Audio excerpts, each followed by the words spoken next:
and we are live on the YouTube. It's a little bit delayed as I could see. Oh, word? Yeah, on the YouTube it's pretty delayed. But we live though. Yeah, we're live on YouTube right now, but it's about a 20-second delay. So we could do that all good, and I'm going to give it a second to maybe some people will jump in, and then we will record on the actual pod.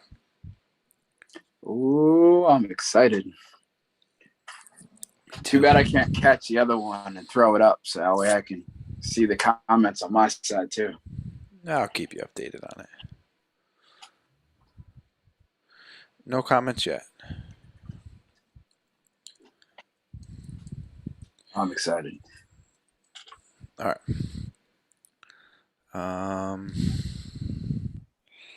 Let's do this real quick. Testing. 1, 2, 3. The hip hop, a hibbit, the hibbit to the hip hop. You don't stop the drop. Bang bang boogie. All right, I'll stop. Live on YouTube.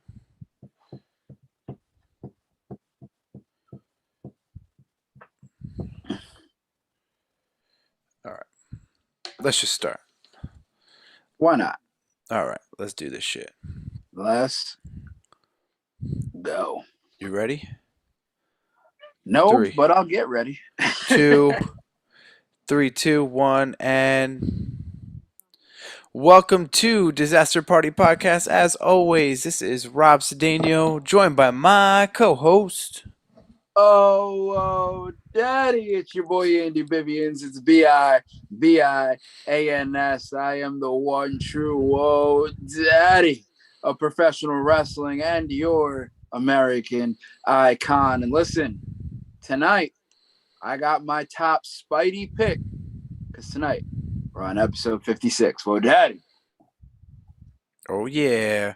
So we're trying something new today. We are live on YouTube. It appears to be a pretty big delay. I'm not sure if that's a normal thing or not, but there's a pretty big delay in the comments and our video, but we'll work with it. So today we will be reviewing the highly anticipated one and only Spider-Man No Way Home. Ooh, I'm so excited. So excited. We were both able to go see it this weekend, which we were very much excited for. So when were you able to go see it, Andy? I saw it Friday. Okay. Yeah. I saw it last night. Nice. Yeah. You know how hard it was to not talk about it and be around everybody and not spoil it for everybody and to stay off social media because apparently, and I still don't understand this because they had a ban up until Tuesday. The movie came out Thursday, but they were dropping a new trailer for it on Tuesday, which was weird. So I'm like, all right, so now I got to stay off of everything. And I saw anything that remotely looked like Spider-Man. I just left. I was like, nope, not catching me now. It's bad.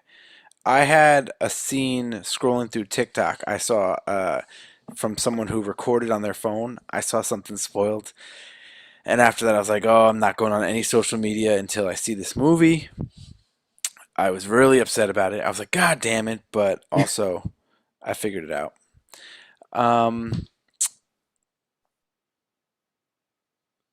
Yeah. So before we jump into the movie, I'm just going to say we will be talking about spoilers. We are going to spoil this movie.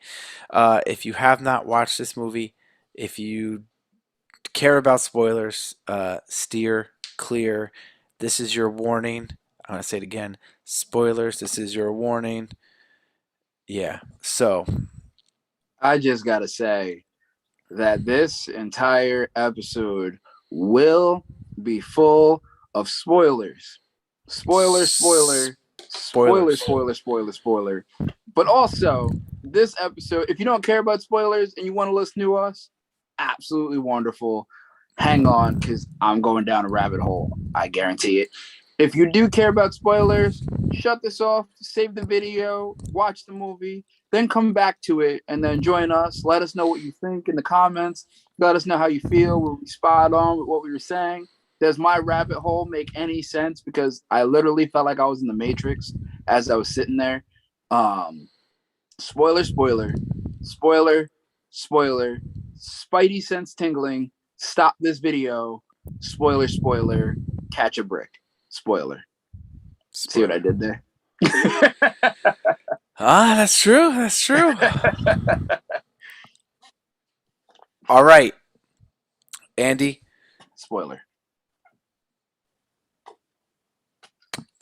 Before we go into spoiler territory, we'll give more people some time to avoid spoilers. Fair enough. What was your overall thoughts of the movie, spoiler free, before we jump into the movie?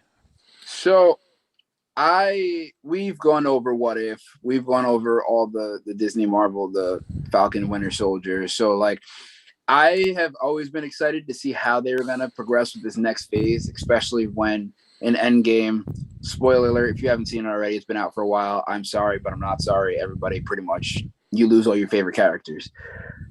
So going forward, you have like a whole different new set of people. So it was always interesting to see how they were going to roll with that.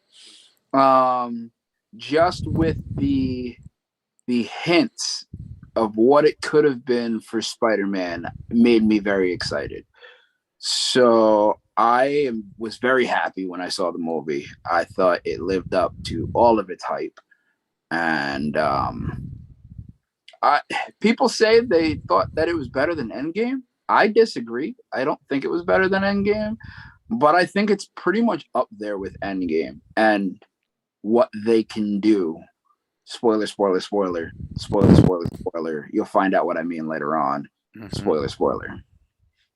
What about you? What did you think? I know your thoughts going into it, and I know how excited you were. But what'd you think?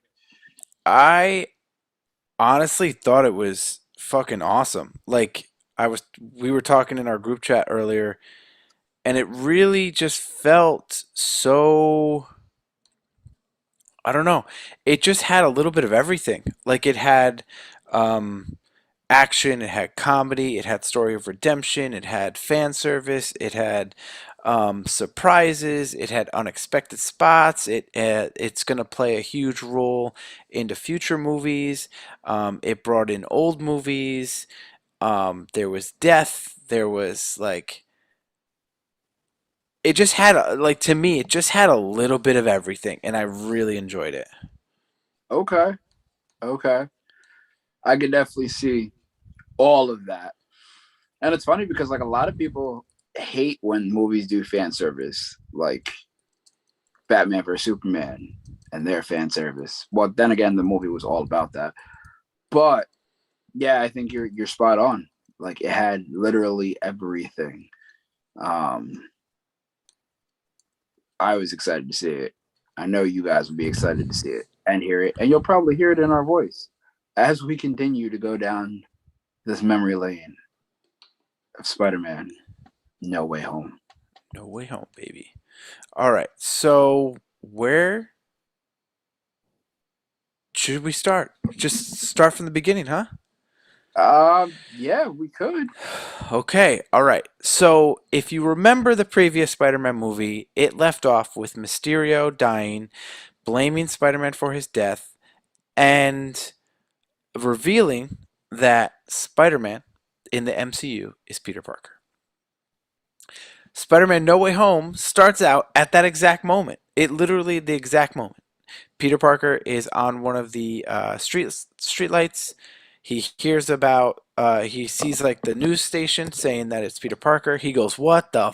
And then he sees Mary Jane on the floor getting harassed by people, basically asking if she is Spider-Man's girlfriend.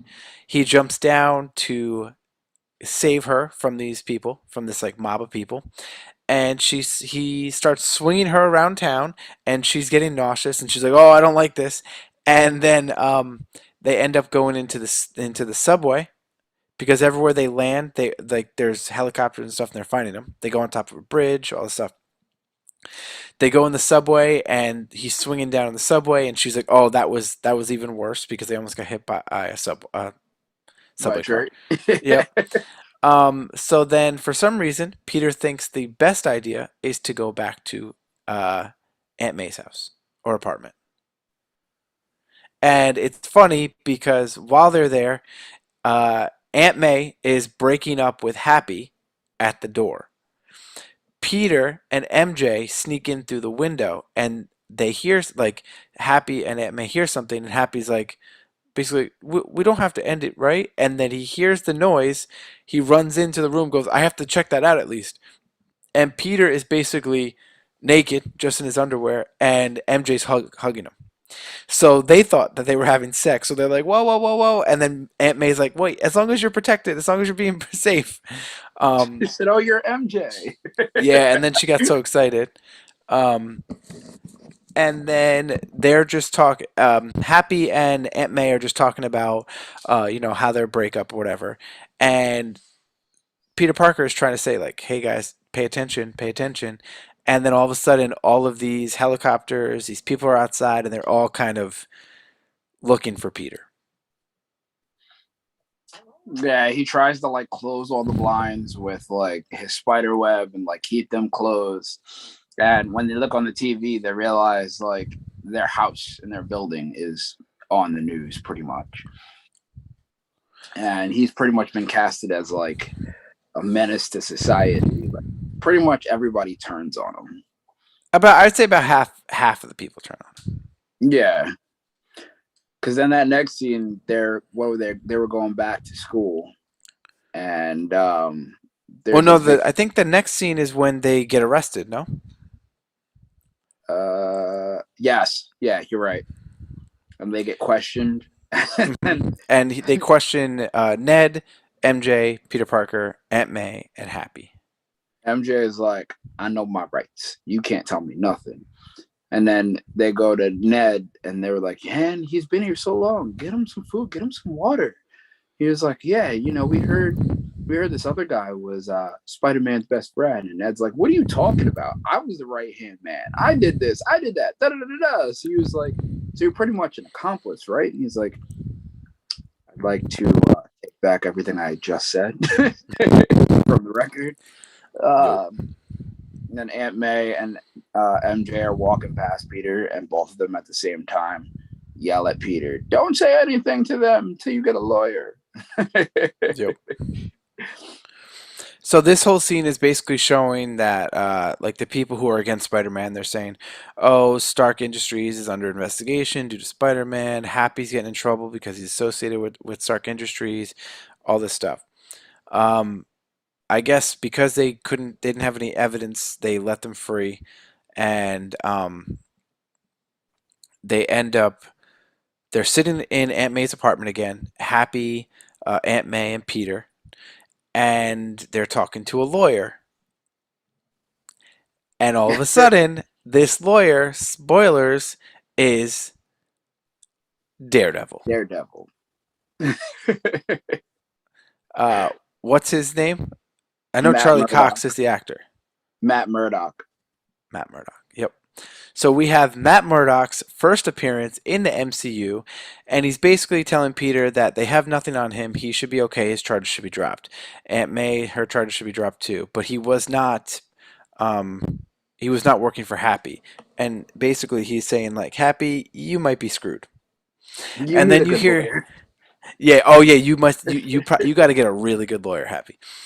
So as they're sitting there, you hear someone go like, Mysterio was right. And someone threw a brick into Aunt May's window, and it was heading towards Spider-Man.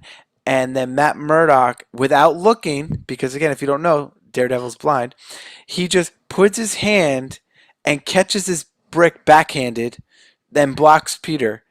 And then Peter's like, "How'd you do that?" And he goes, "I'm a really good lawyer." After telling Happy like at least 6 times, you're gonna need a really good lawyer. You're gonna need a really good lawyer. You're gonna need a really good lawyer. Yep. And then Aunt May is like, "Oh, we're gonna need to move." Little did we find out is that they actually took over and moved into Happy's apartment. Which is funny because when they left Stark Industries, they were saying that there was a bunch of stuff that was missing from Stark Industries. And Happy's like, I don't know what you're talking about. I have nothing to do with that. I've been at this place the entire time. So then they move in. That's when he's on FaceTime, right, with MJ. After they moved in, him and MJ are FaceTiming each other at night, just basically saying, "Oh, I miss you. Oh, I like you. Oh, I can't wait to see you tomorrow." Like that lovey-dovey teenage shit. We're going back to school, but it's But the funny part about this is that Happy is basically sitting there, laying there with a sleep apnea mask, and I guess was awake the whole time. He's like, all right, we get it. You guys like each other. Cool. You'll see each other tomorrow at school." He's like, "Were you listening to our conversation?" He's like, "Not by choice." So then the next day, they all go to school. Ned, MJ, they're all like associated. You have Flash Thompson, who's pretending to be Spider-Man's best friend, but we all know that he's not. So they walk into the school. They kind of get separated. Like they send Peter Parker in first. MJ, they're all getting like metal detector, all that stuff. As they go in, the teachers from the first two movies. So you got the two teachers from that took them on the trip in the second one, and then the gym teacher in the first. They're all standing there in front of some mural of Spider-Man, basically saying like, "Oh, we made this for you," and then the gym teacher's like, "Even though you're probably a terrorist," and so you could see how even the teachers are split on if he's a good guy or a bad guy. So, fun fact about that, you know where that teacher's from, right? Which one? All three of them are pretty famous. So the one with the glasses, Yeah. that is the kid that was going to school in the Hulk that drank the gamma radiation. I think I knew that, or I heard Yeah, something like that. That he's associated with the MCU. yeah. He might be the longest reigning one if you think about it. True. True. So yeah, so now they're at school. It's a big mess. Obviously, they're not really getting anything done. Flash is trying to pretend that he's best friends. And if I miss anything here, you could jump in. But now it shows that they're trying to get into college. So you got MJ, Ned, and Peter Parker all trying to get into the same college so they can kind of, still be best friends. They end up on the roof of the school and they're all talking about, "Hey, when we get into MIT, everything will be cool, but our backup college is in Boston." And Peter Parker's like, "There's bad guys in Boston. I could still be Spider-Man." Yeah. Um, so then that's the whole focus at this point is that they're all kind of getting their letters and their acceptance letters or their decline letters, and there's a whole scene of, "Oh, declined, declined, declined," and everyone's getting disappointed. They get to the point that they go to MJ's job and she's like at a diner, I guess, like a breakfast diner, and they all go to open their MIT letters at the same time. Each one of the letters basically says that they got denied due to the allegations that they have against them with the whole Mysterio stuff and people thinking that Spider-Man is a terrorist of some sort. So it's funny because and I caught this on where it was starting, which I'll go into more detail later. I know we talked about it before off air, but um, when they were on top of the roof, MJ and Peter went there just to get away and kind of be together and be with each other. And then out of nowhere, Ned pops up and it's like, "Hey, what's up?" And like Mm-hmm. as they're talking, you can kind of see almost a little separation of like Peter and MJ just want to be together. but like Ned's there and like Ned's inserting himself into their conversation type deal. And I know there was a lot of rumors going around that Ned would eventually um, reprise his role from the comics as the Hobgoblin. So I thought that was a little interesting little twist there. Um, and yeah, Agreed. So from there, when all the kids did not get into MIT, in the breakfast diner, there is still Halloween decor, and MJ's boss is like, "Hey, didn't I tell you guys to clean up this Halloween decor?"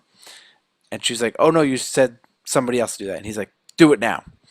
So they all kind of go their own way. Ned's like, "Hey, I gotta go show this to my mom, even though we didn't get in." MJ goes back to work. Flash Thompson actually shows up in the diner and was like, "Hey guys, are you guys excited?" And he has his MIT shirt on, and then he realized that they didn't get in.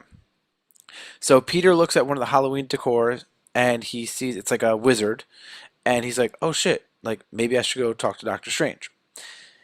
He goes to Doctor Strange. There was like an avalanche or something that it made Doctor Strange's whole house like in snow, and he has these two, I guess, apprentices that are sitting there cleaning, scooping up the snow, and so basically he goes to Doctor Strange, and he's like, "Hey, can you use the time stone and make it people forget that you know, what Mysterio did?" And he's like, "Did you forget that I don't have the time stone anymore?" And he's like, "Oh, okay. Sorry to bother you, sir." And he goes, "Hey, we saved the world together. Don't call me sir. Call me Steven." And then he goes, "Okay, Steven." And he goes, "That doesn't feel right." But then he thinks about a spell that would basically just erase the memory of that moment so people would forget that he was Spider-Man. So they go into this like basement dungeon thing, and Wong is like, it's probably not the best idea. And then Doctor Strange is like, "Do you remember this party?" And he goes, "No." And he goes, "Exactly." So they go downstairs. Doctor Strange seems pretty confident with this spell. Pretty confident. And he is basically saying like, "Oh, let me just do this real quick." And then every single time he starts the spell, he's like, "Oh wait, you're saying that everyone will forget me?" And he's like, "Yeah, no, no, no. MJ needs to remember me. Oh no, no, no." And then he would start the spell again. "Oh no, no. Ned needs to remember me. No, Aunt May needs to remember me. Oh no, Happy." So basically, every single time he starts the spell, Peter is interrupting the spell. It gets to the point that the whole spell gets like out of control, and Doctor Strange has to control it into this like little crystal thing. And Doctor Strange got pissed about it, and he's like, "You can't keep messing me up when I'm doing these spells. You're lucky I was able to contain this spell." And then he goes, "I'm glad that you came to me after all your options, but maybe it's best that you maybe don't worry about college, essentially." And he's like, "You did everything you could, right? You made the calls and everything." And he's like, "I didn't know I can make calls to the administration office." And then Doctor Strange is like, "Are you kidding me? Before you actually put in all your effort, you came to me to use magic?" So he's like, "Get out, get out." you So he know what's kid, funny go ahead. about that is as you're saying it, I just remembered it. So if you call back to what if when the world is breaking down, Doctor Strange puts himself in and his universe into a certain Crystal. sphere or box. And I'm pretty sure that's the same thing he did with the spell. So a little connection there. Yep, yep. So when Peter Parker gets kicked out of the sanctum or Doctor Strange's house, whatever you want to call it, if you want to get technical, you can. And he calls Flash, and because Flash is at like a mixer at Flash Thompson, so he calls him and he's like, "Hey, is that lady for the administration there?" And he's like, "Oh no, she just left. She's gonna go. She's going to go catch a plane. She's going somewhere." So he's like, "Oh no!" So he ends up swinging and trying to find her car on the highway that's currently stuck in traffic. She ends up finding the car. They're stuck in traffic. She's talking to him, and he's like, uh, if you can just look at theirs, like Ned and MJ, you don't have to worry about me. If you just look at them. And she's like, this is pretty dangerous, like you're on a road. All of a You know, you're sudden, standing on the road. like, you know what I'm saying? Like, he's just standing on the road in the middle of traffic. So all of a sudden, you just hear boom, boom, and you could see how his like Spidey senses are tingling, or his Peter tingle, if you want to go Aunt Peter May, Tinkle. Peter tingle. And so all of a sudden, all these cars are popping up. These cars are popping up, and you can see something heading toward Peter. And it is Doctor Octopus, and he goes, "Hello, Peter." And Peter's just like, "Hi, do I know you?" Because again, remember this. Now that everyone knows his identity, anytime he goes anywhere, there's helicopters following him, people following him, taking photos. So anytime someone's like, "Peter, Peter, Spider-Man," he's always like, "Hey." He's also like in like the Spider-Man nano suit. So like as he's swinging looking for this administrator's car, he's in the Spider-Man nano suit. And when he finds the car and drops down, he like phases out of the nano suit. So he's got like his shirt and tie and suit like all crimpled up, like look like it hasn't been like ironed. So when his spider sense tingled and he put the nano suit back on, Dr. Octopus says hi Peter to him in the Spider-Man costume. Yeah, so he hasn't seen his face. So then So they start that fighting, which is cool. Doc Ock is throwing cars at him. He's dodging. Peter's trying to get people off the bridge. A car gets thrown off the bridge. Spider-Man saves the car, or like uses the web, saves the car, gets the people out, gets them to run. The car with the administrator in it, the driver leaves her with the doors locked for some reason, and her car starts getting pushed off the edge. Her car gets pushed off the edge. He saves her with the spider web, so now she's dangling. Doc Ock comes underneath the bridge, and they're fighting, and he's using his arms or everything. He captures Peter, traps him, goes to do like the knife in one of the arms, and goes to hit him in the chest, and the suit absorbs it, and it goes in. The nanoparticles go into Doc Ock's arms, which then allows Peter or Spider-Man to control Doc Ock's arms. So, but at this point, Doc Ock used one of his other arms and unmasked Spider-Man, and he's like, "You're not Peter Parker." And he's like, "Yes, I am." So now that Peter has the control of his arms, he's now using Doc Ock's one of his arms to help with the car, lift up the car, put the car back on the bridge, place the car there, and then help Spider-Man and everyone else get back on the bridge. And he basically locks Doc Ock with the arms like locked in the ground, and Doc Ock is trying to punch him, but he can't move. And he's like, "Whoa, you got to talk to me first." Um, and then the administrator was like, "Wow, you're a hero. I will talk to them about, helping you, MJ, Ned, get into MIT." And Doc Ock is like, "What is going on? What is going on?" Really angry, really angry. Then all of a sudden you hear beep beep beep, and like a bomb hits the bridge and starts blowing up cars, and you see Green Goblin flying toward Spider-Man, and then Spider-Man now appears in Doc Ock's basement. Oh no, no, Doctor Strange's and, basement. yeah. But now Doc Ock is in a jail cell, a magic jail cell, and so is Lizard. And Doctor Strange explains, "Hey, that spell attracted people to this universe that know Peter Parker because you messed up the spell." And he goes, "I found that lizard thing in the sewer, luckily, and you found this guy, so we have two of them. There's a couple more." And Peter is like, "Oh, well, I saw the guy flying. He looked like an elf." And then Doc Ock was describing him, saying, "That's Norman Osborn, but if Norman Osborn's here, it's either somebody else or a ghost because Norman Osborn died." Yeah. Do you And want to take over then from here? Strange gives Peter like a magical like gauntlet, so where like he can shoot the people and put them automatically in the jail cell. Um so then he gets a call if I remember correctly, he gets a call from Aunt May saying that I think I found one of the people you're looking for. And Peter takes off running for Feast, and he's running through, trying to find him, and then he finds Aunt May. Oh, one part I missed. Goblin like stores his hoverboard in like a back alley somewhere, and his mask is hanging on the dumpster.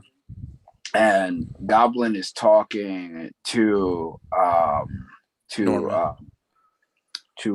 like to himself, pretty much saying like he's weak, he can't do this, that, and the third, and he like destroys the mask and then runs away. So he finds him talking to Aunt May, and Aunt May's like, you gotta help him, you gotta save him. Peter's like, no, like he has to go back, and he's like, no, Question: I think you missed the whole thing. did I? Is I that think so. before? Is I think that that's after Electro and Sandman. It is after Electro. If I remember correctly, after Doctor Strange is like, "Here's your gauntlet," Spider Man was like, "Well, I need help. I need my friends." So then he gets That's Ned right. and MJ over there to help him, and then Ned is making a comment saying, "My grandma always said I was magic, so we might have something in common." And he's like, "Yeah, yeah, yeah, yeah, whatever." So they go into the basement and they are discussing and they're looking on the internet because Doctor Strange is like, "Find them, find them, find them." So they're on the internet and they're searching through the internet and they see that somebody appeared at some power plant somewhere in the middle of nowhere. That's right.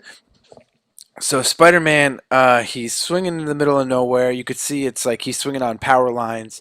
Gets to a certain point. He's in a black suit now. He's not in his like nano suit because that got ruined because the nanobots like went into Doc Ock. So he doesn't have his nano suit Well, right now.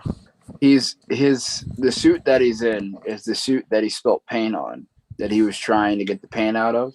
So he flipped it inside out and he wore it inside out. So the inside was the black wiring part of the suit. Yes, yes, Yeah, yes. because he didn't want to swing around with, I think it was like blue or green paint on him the entire time. Hmm. Oh, yep, yep.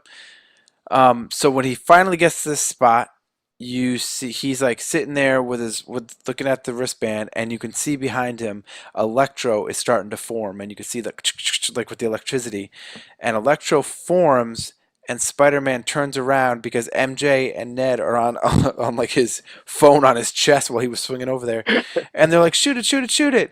And he goes and shoots like the thing that like the power gauntlet thing to send him because basically if he hits him with the power gauntlet they get sent immediately to a jail cell in Doctor Strange's basement.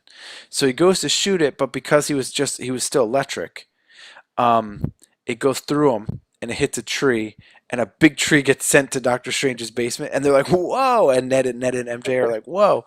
So Peter's starting to fight Electro, and all of a sudden Sandman starts to come, and he's like, Sandman's like, "Hey, Spider-Man, what's going on?" And he's like, "Hey, I'm not the same Spider-Man that you know, but help me stop this guy and we'll talk." So Sandman helps Spider-Man kind of control Electro, get him down. He shoots him with the thing, sends Electro over to the jail cell, and then all of a sudden, Sandman's like, What did you just do to him? Did you just kill him?" And he's like, "No, no, no, no, no." And then you could see Sandman started getting real big, getting ready to fight, and he zaps him in there too. He's like, nope, not going through this. But the whole way that they got Electro to kind of power down is that Sandman was trapping him in like a sand tornado, and Spider-Man was taking all of the power, like the wiring, and he ended up pulling them all out so that Electro didn't have any like electricity to power up for him.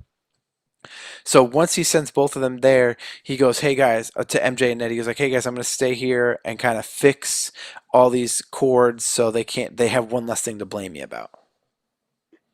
And that's when Aunt May calls him and it's like, hey, I found one of your guys, because he finally fixes everything. Now And you can go.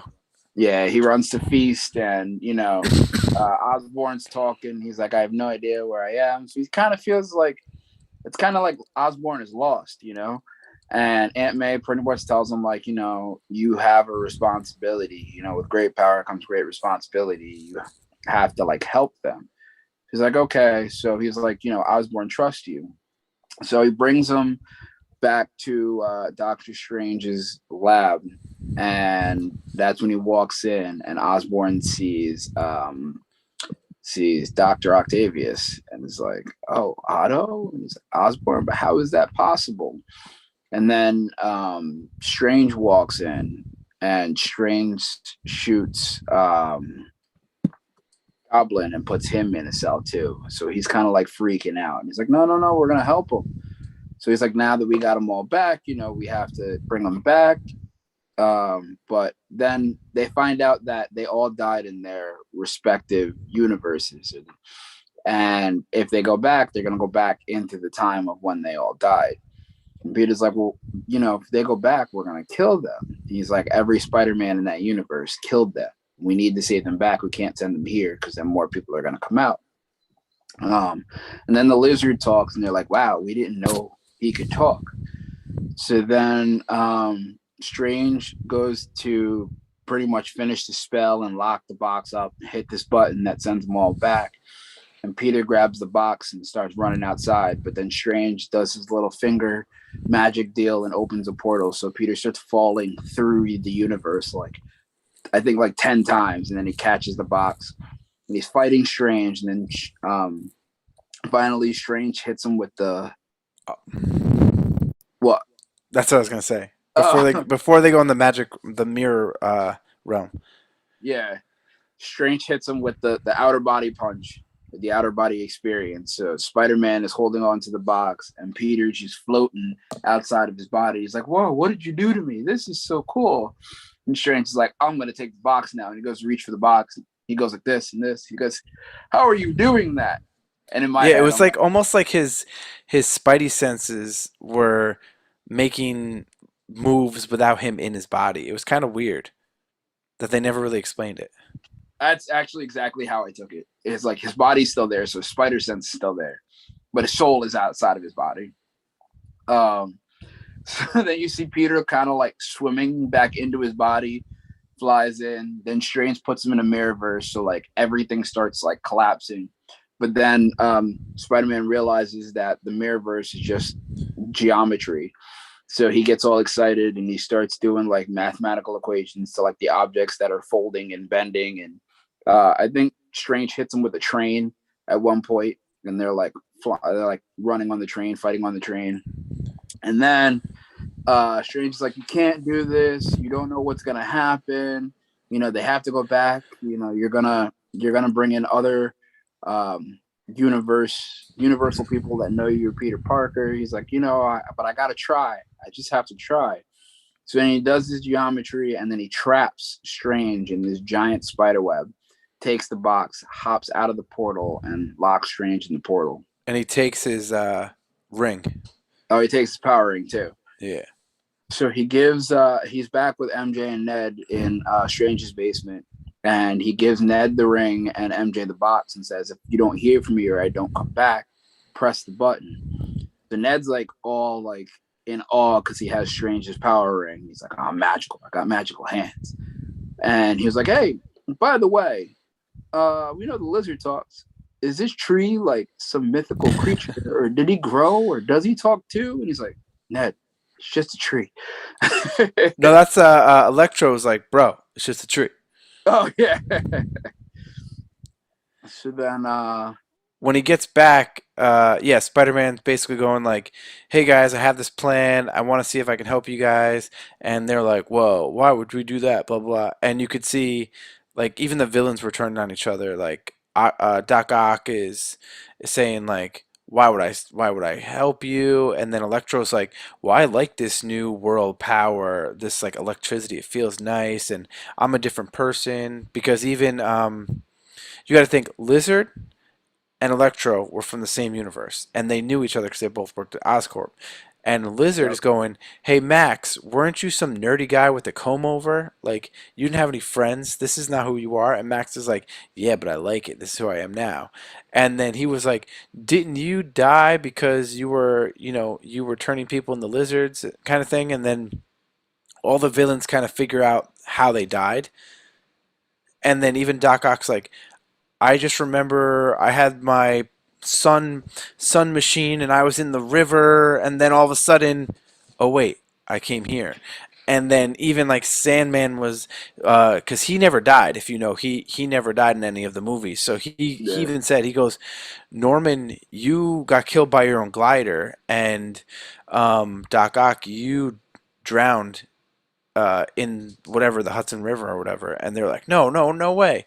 And then basically Electro and Lizard were doing the same thing. Like Electro was like, you died, Dr. Connor. I was like, you were a great scientist, blah, blah, blah, and stuff like that.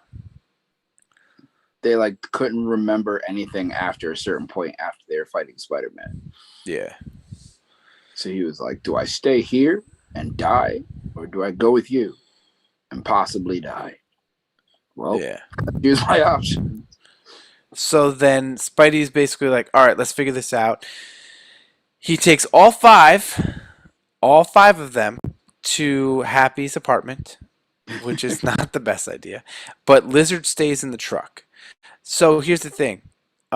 When they went to Aunt May, when Peter went to Aunt May to go find Norman, they took the truck because she works at like a food bank or something like that, it seems like. Oh, Feast. It's the homeless shelter that Yeah. she works at to help people. So she took um, the feast truck to basically to transport Norman Osborn and Spider-Man to Doctor Strange's house. And that was before the whole Doctor Strange Spider-Man fight. Yeah. So then they take that same truck and they go from Doctor Strange's place to Happy's apartment. But the whole time from the homeless shelter to Doctor Strange's, from Doctor Strange's to Happy's place, the Daily Bugle reporter was following the whole way. Oh, that's right. Because then he calls J. Jonah Jameson, who is just spewing at the mouth that Spider-Man is a medicine. Spider-Man must die. The fact that they use the same character for him makes me so incredibly happy. Yes. And he was like, "Leave them there. Don't let them out of your sight." Um, and then when they get to Happy's, oh, go Yeah. ahead. No, you go ahead. When Carry. they when they get to Happy's, like Rob said, everybody got out, but Lizard stayed in the truck. Remember earlier, Happy was under investigation because something was taken from Stark Industries that they couldn't find, and Electro was like, "I feel a large amount of power down here," and he goes down into the basement, and they realize that they took the fabricator that was on the Quinjet that helped build Spider-Man's suit in the last one, Far From Home. I thought it And was just in the next room, not in the basement. was it in the next room? Yeah, because it remember Oh, it when might have they been 'cause it was an apartment, right? yeah, and when they opened it, it fucked up the kitchen. Yeah, yeah, it like shot something out and like destroyed one of the cabinets. So now Peter is like he his plan is he's gonna fix everybody. So he's gonna turn the Lizard back into the Doctor in human form. He's gonna take all the electricity out of Electro. Him and Norman realize that a chip in Doc Ock's octopus arms malfunctioned, which is the reason on why they control him and he doesn't control it. Which So they that they find, basically they show that all in Spider-Man 2. yeah. So they finally fix the chip, and he's still Doc Ock is still under like the nanotech from Spider-Man's suit.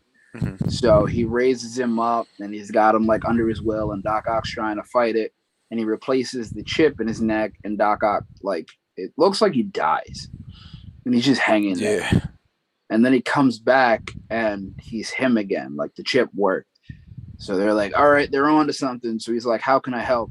Meanwhile, Doc Ock was the first person to be like, I'm not helping. I'm not doing this. This is stupid. So then they create a what looks like an Iron Man centerpiece for Electro for his chest, so that way he could suck out all the electricity from his body. They make a shot for Lizard, so that way he could turn back. And I think they made a shot for Sandman as well. They And never actually got to that point because he basically, at one point, when Electro and Sandman were talking, it was when they gave Electro that thing for his chest to kind of take the electricity out of him, so he's not as. And even Sandman was like, "I just want to go home to my daughter, and the faster we can do this is the faster we can get out." But at yeah, that point, he was like, "I'm gonna be the last person they fix." that's right. And Electro was like kind of skeptic because he was like, I like the new me. I like the power. I don't want to go back. He's like, it's a blessing. And it had like green lights around like the center of it. So like when all the green lights lit up, the electricity was fully gone. And I guess he's getting like Peter's walking around doing something, and then his spider sense like tingles like to 1,000, and you realize J. Jonah Jameson's outside with people in the van, and they're about to come up. He's And you looking got around. Lizard still in the truck. Lizard's still in the truck, and he's looking around, and then he shoots a web out at Norman and like traps his arm because Norman's holding something. And they're like, why would you do it? Why would you do it? Then you realize that they weren't going to take Goblin out of Osborn. Goblin wanted to kill Osborn so he could be full Goblin and take over. Then Electro kind of makes his decision, rips the piece off his chest, and a big fight ensues. And I think that's when Electro grabs the arc reactor and Yep, puts it on him. so Electro grabs the arc reactor that was powering the whole thing that they were working on. You had Doc Ock, because Electro was like, I liked you better before when you were angry to Doc Ock, because that thing calmed him down. Doc Ock kind of gets thrown out and he kind of scurries away, like he just runs away. And then you have Electro, who's basically, he's got the arc reactor and he's like all powerful, so he kind of does his own thing. So now you got Sandman, who basically runs away also at that point. Yeah. Him and Electro kind of go in their own way. So then you have Lizard, who breaks out of the van and starts running up the building, and then you have Norman Osborn, who's like super fucking super serum kind of thing, like super soldier serum. And Spider-Man's fighting Norman, and he's getting his ass whooped. Like Spider-Man's getting his ass whooped. Like he's getting power bombed through like 3 floors of a building. Lizard crawls up and he goes, "You see, when you interfere with people, there's always consequences." And then he's fucking up Spider-Man. So they got 2 of them fucking up Spider-Man. Aunt May at one point grabbed something before the fight broke out. She grabbed something which I believe were like pieces of all of the like there were pieces of the stuff to repair to fix the bad guys, right? The only So, one that was full was the Goblin one, the Goblin syringe. but I don't even no, actually it was full, but it plays a role. So what happens is May runs, she's running down the stairs because the elevator's not working. Spider-Man's getting his ass whooped. You got JJ is outside with all his people, videotaping it, kind of going like, "Look, Spider-Man, blah blah blah blah." Spider-Man and Norman end up getting to the lobby. Slam down. Spider-Man is like about to die. Norman is on top of him, choking him out, right? Mm-hmm. And Aunt May comes up behind him and stabs him with what she thinks is the cure. Like Andy was saying, it was not the cure. It was to get rid of Norman and to make him full Goblin. Yep. She didn't realize that. So when that happened, he took it and he like got all happy. He he got on his glider, and Spider-Man is down. May is in the corner, and he throws a bomb in the direction of May. Spider-Man misses. He doesn't stop it. An explosion happens. May is on the ground. Spider-Man's on the ground. The whole front of the lobby of the building basically explodes. And on his way out, Goblin throws bombs at cop cars and all these other, like, the news station cars, everything, and flies away. Well, also, um, So Spider-Man did stop the one bomb, but Goblin called for his glider, which busted through the window and hit Aunt May. So Aunt Yes. May was down, and then when Goblin threw the bomb, Spider-Man kind of jumped in front of it. I don't know if he hit it essentially, but the bomb still exploded and like shot him feet back. Um, and then Goblin escaped. And also, side note, I realized that even though there was no Iron Man in Doc Ock's Spider-Man universe, he talks about how him and Peter were working on the power of the sun, which he says was the arc reactor. Hmm. So even way back then, I never knew that connected. And did you say, just to verify, when Doc Ock was cured, Uh huh. the metal arms went back to Peter and gave Peter back the nanotech? Yeah, Peter took it back. Yeah, Peter took it back. So now Doc Ock does not have the nanotech anymore, and Peter has the nanotech armor on him. Yeah, which is probably what saved his life from the bomb. Yes. So at this point, May has been hit by the glider, and the whole lobby exploded essentially while she was there. She got up before Peter did and was looking for him. He was able to get up, and they were like, okay, let's get out of here. She was like, I just need a rest. I just need a rest. And she kind of falls to the ground. And he's like, oh my God, I think I broke a rib. And she's on the ground just going, let me just rest. Let me just rest. And he goes to like put his arm underneath her and realize that there's blood everywhere. And at this point, Happy is pulling up to his apartment building because he has a security camera and he saw Peter walk in with these people. And he actually called Peter and goes, who are you bringing to my apartment, essentially? That ring doorbell, man. Yeah, so he pulls up. Happy pulls up to the building, but as he's pulling up to the building, there's military about to go into the building, so they immediately arrest Happy. Happy is on the car. He's getting arrested, and he's just screaming, "Peter, run! Peter, run!" Peter, at this point, has May in his arms, and she is basically giving him the "with great power comes great responsibility" speech, and is saying that he tried to do the right thing, even though it didn't turn out the way he wanted. And she ends up dying. The sad part about all of that is he's like, I think I broke a rib. And she's like, I just need to catch my breath real quick. I Hmm. just need to catch my breath real quick. And then she catches her breath and dies. And this like was so unexpected that because she was the first one up, I was like, okay, she made it.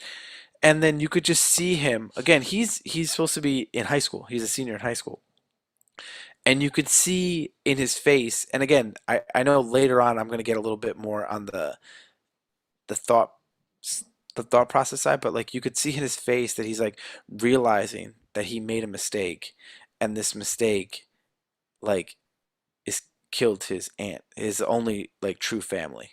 Cost him everything. And he's just sitting there crying and just like, no, no, no. And Happy's like, Peter, run. And he just kind of looks at her and goes, I'm sorry. And then kind of runs, right? And then you see him on top of a building, just like you can see he's broken.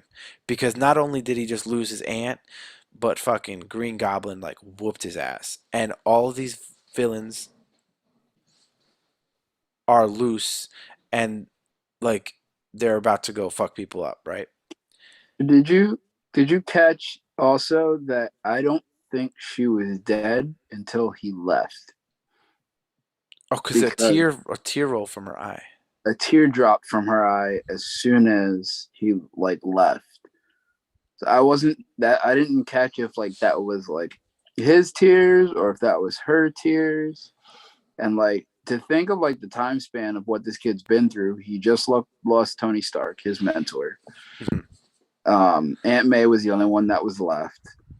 He, like you said, he's a high school senior that's going through all of this pain, and um,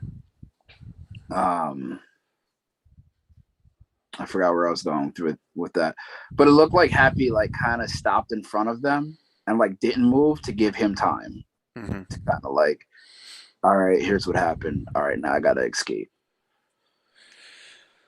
Yeah. So this is when the movie really hits its stride. Like in the beginning it was establishing, then it showed like the college that they were trying to get into college, then it showed like them capture the villains, gave the story about like why he has to save them.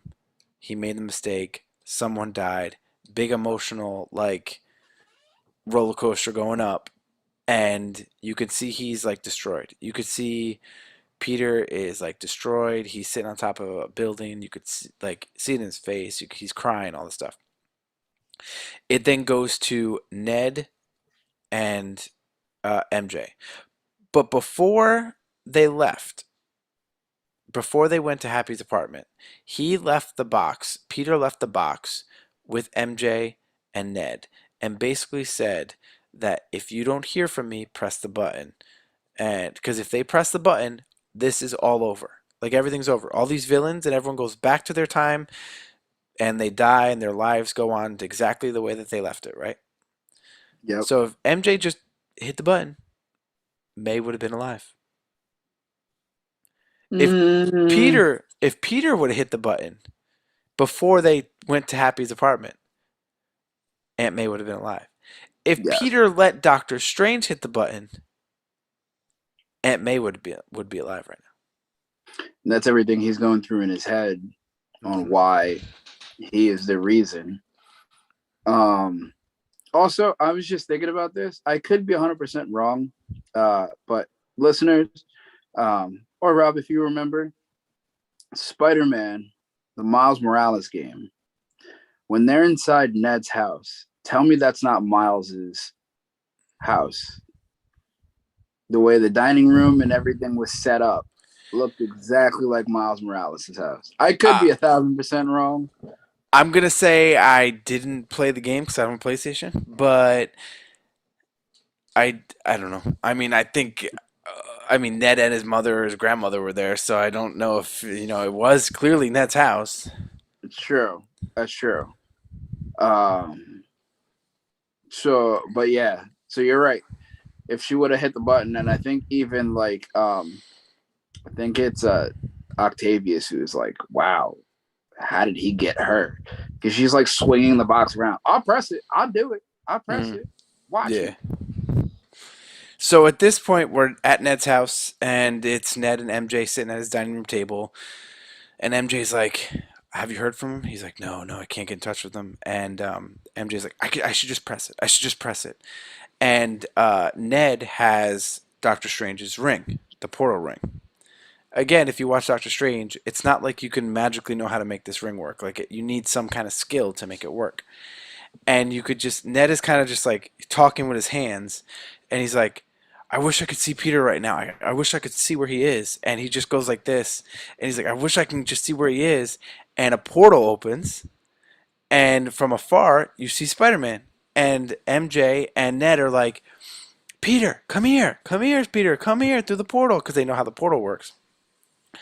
And all of a sudden, a Spider-Man hops through the portal, and they both look at him, and he pulls off his mask, and it's Andrew Garfield, and they're both like, "You're not Peter," and he goes, "No, I'm Peter Parker. I'm Spider-Man," and they're like, "No, you're not. That prove it," and he goes, How do I prove it?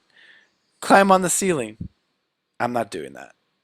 And he just jumps up and just puts one hand on the ceiling and just hangs. And then the grandmother or the mother comes in and speaks in Spanish and goes, can you get the cobwebs out of the corner?" So he jumps on the ceiling, climbs across the ceiling, takes the cobweb off the corner, and then jumps down and goes, Is that good enough?" And they're like, "Okay." And then basically he's like, I know I'm not from your world. I know I'm not from your world, and I could feel that the Spider-Man from this world needs my help. So then Ned's like, "All right, let me try again." MJ starts throwing bread at him. He's like, "Stop that! That's not how my spider sense works." He's like, "Isn't your tingle going?" He's like, "Yeah, not for bread though." And then Ned does it again, and now the portal pops up behind him, and all of a sudden, a guy in just regular clothes walks through the portal, and it is Toby Maguire. And he's like, they're like, "Peter?" He's like, "Yeah, I'm Peter Parker." And he's like, "What?" And doesn't he? Oh, because then all of a sudden, so now there's two Spider-Mans. It's Tobey Maguire and Peter, and Tobey Maguire and Andrew Garfield, and they start almost like getting prepared Start for a fighting battle, each other. Yeah. but they don't touch. Like they just shoot the webs at each other. And then Ned's grandma is like, "No, stop!" And then she tells them that they have to clean, they have to clean the spider webs off her house. And they're like, "Oh yeah, yeah, yeah, okay, we could do that." So basically, you have this scene with Ned and MJ, and both Spider-Mans are in it, and it's just wild. And all of a sudden, the two Spider-Men are just like, "Hey, when we got sent to this Earth, we could feel trouble, and we could feel this other Spider-Man needed our help, and we've been looking for him since we got here. Do you guys happen to know where he is?" And they're like, "Oh, I don't know." And then Tobey Maguire's like, "Yeah, if I ever needed just some space alone, I would go to the Chrysler Building." And then Andrew Garfield's like, "Yeah, I would go to the Empire State Building." And they're like, "Oh yeah, those are good views." And then MJ's like, "Oh, I think I know where he is." So now goes back to Peter, and MJ and Ned find him, and they give him this big hug, and it was kind of emotional because you could see like Peter Parker really upset, and his friends, like you could tell that that meant a lot to him, and they're like, "It's okay, we know what happened," because on the news they were like, somebody died, and then MJ's like, "Hey, there's people here to see you," and Peter gets up and he gets like fighting stance, and the other two Spider-Man jump down, and they're like, "Hey, we're here to help." And our Peter Parker, the MCU Peter Parker's like, "I just want to kill him. You guys, it's over. I'm done. I don't want to do this anymore. It's over. Aunt May's dead. Aunt May's dead." And it was interesting, like that. Um, both of the old school Peters are talking about Uncle Ben and how Uncle Ben died, and how the great what great power comes great responsibility, and kind of Tobey Maguire finishes what our Spider-Man was saying, like that Aunt May said. I thought it was really interesting though because both the old school Spider-Man, clearly they were talking from experience and how they've been Spider-Man for a while. They were able to describe the villains that are currently here, but also were like, sorry. They were also talking about like Andrew Garfield's like, "I lost Gwen, and when I lost Gwen, I got so like spiteful and bitter and angry and aggressive." And he basically was talking about how even after Gwen died, because that was the last we saw him, basically, he became such like an angry Spider-Man. And even then, Tobey Maguire's Spider-Man, he's like, "Yeah, I killed the guy who I thought killed Uncle Ben, and it didn't make anything better. And I'm still working on things like he's still working on his own demons of his Spider-Man." So it was just cool to kind of have these guys talk about almost how they reacted after their movies ended. Yeah. And I thought that was really cool. And the Tom Holland Spider-Man kind of was put back a little bit because he was like, "Don't talk to me about knowing what I've been through, da da da da da." And as he's doing that, that's when they start like going and everything like, "Hey, you're not the only one that lost somebody. Like, this job's hard, but we're here to help you." And and then they agree to like help like find the cure, right? Hmm. And they go to Like a lab. the yeah, the lab, and they're all working on it. And MJ looks up at Tom Holland and goes, "Hey, 3U, that's kind of cool." And then Ned starts talking to Andrew Garfield, and he's like, "Oh, so what happened with you? Do you have a best friend?" He was like, "Yeah, but he tried to kill me right before. I think he killed him or something like that." He Oh, said so he tried to kill me, but then he died trying to save me. He yeah. died in my arms. And then Ned's like very cautious around like Tom Holland Spider Man now, and he's just go, and they're like looking at each other, and he's like, "Hey, I'll never try to kill you, buddy. We'll always be friends." He's like, "Thanks." So then they're working on things, and they're kind of like talking, and I think MJ calls for Peter, and the infamous comic picture pops up where you have Andrew Garfield and Tobey Maguire in the back, like side by side, and then you have Tom Holland right in the front, and she's like, "Oh, Peter," and they're like, "Which one? Oh, me. Oh, you mean this one?" And it's like, "Oh, we got to come up with names for each other." I was One waiting for them thing to do that. One thing I wanted to add before you got to that part is that when Andrew Garfield and Tobey Maguire were talking while they were doing it before Ned popped over, Tobey Maguire was like, "Hey, so like, do you have anybody?" Like, because like, uh, Tom Holland has Ned and MJ, and then Tobey Maguire has MJ, and Andrew Garfield's Gwen Yeah, died. So he's like, "Hey, do you have anybody?" And he's like, "No, I think just like in this line of work, people like us don't ever don't get so lucky." And then he was like, "Do you have anybody?" And he's like, "Well, yeah. I mean, I messed up and I had like an internal crisis for a while, but we're still working on things and, she helps me out." So it kind of just showed that again, even after Spider-Man 3, him and MJ were still working on their relationship because in Spider-Man 3 he fucked up and like she left and all that stuff. the And then it whole. Yeah. shows, huh? That's where he has like the whole symbiote suit, right? When he's dancing down the street. Yeah, yeah. So it's just cool how, he kind of describes like, hey, I'm still working on my marriage and it's never easy, but she's always there. And then the fact, a thing I want to get deep about like Garfield's Spider-Man is that you can see the pain that he still carries because of Gwen, and you can see that really weighs on him a lot, and that will play later. And you can also tell he's pretty lonely. Um, So I think that that carries a lot, especially in these little moments. That like even like I said, he says that he got bitter and angry and aggressive after Gwen, and then in this scene he's like, "Oh no, people like us, like people like us don't deserve. Maybe we just don't get people." So I thought that was pretty interesting, actually. Yeah, I feel like that was like a huge like story arc for him too, because like um you can tell he was still trying to fight through it. So it was almost like the three different stages of what is it called? The stages of Grief not like depression, but like grief. So or like death? Spider yeah, so like you had Tom Holland Spider Man who it just happened to. So like he's kinda like angry about it.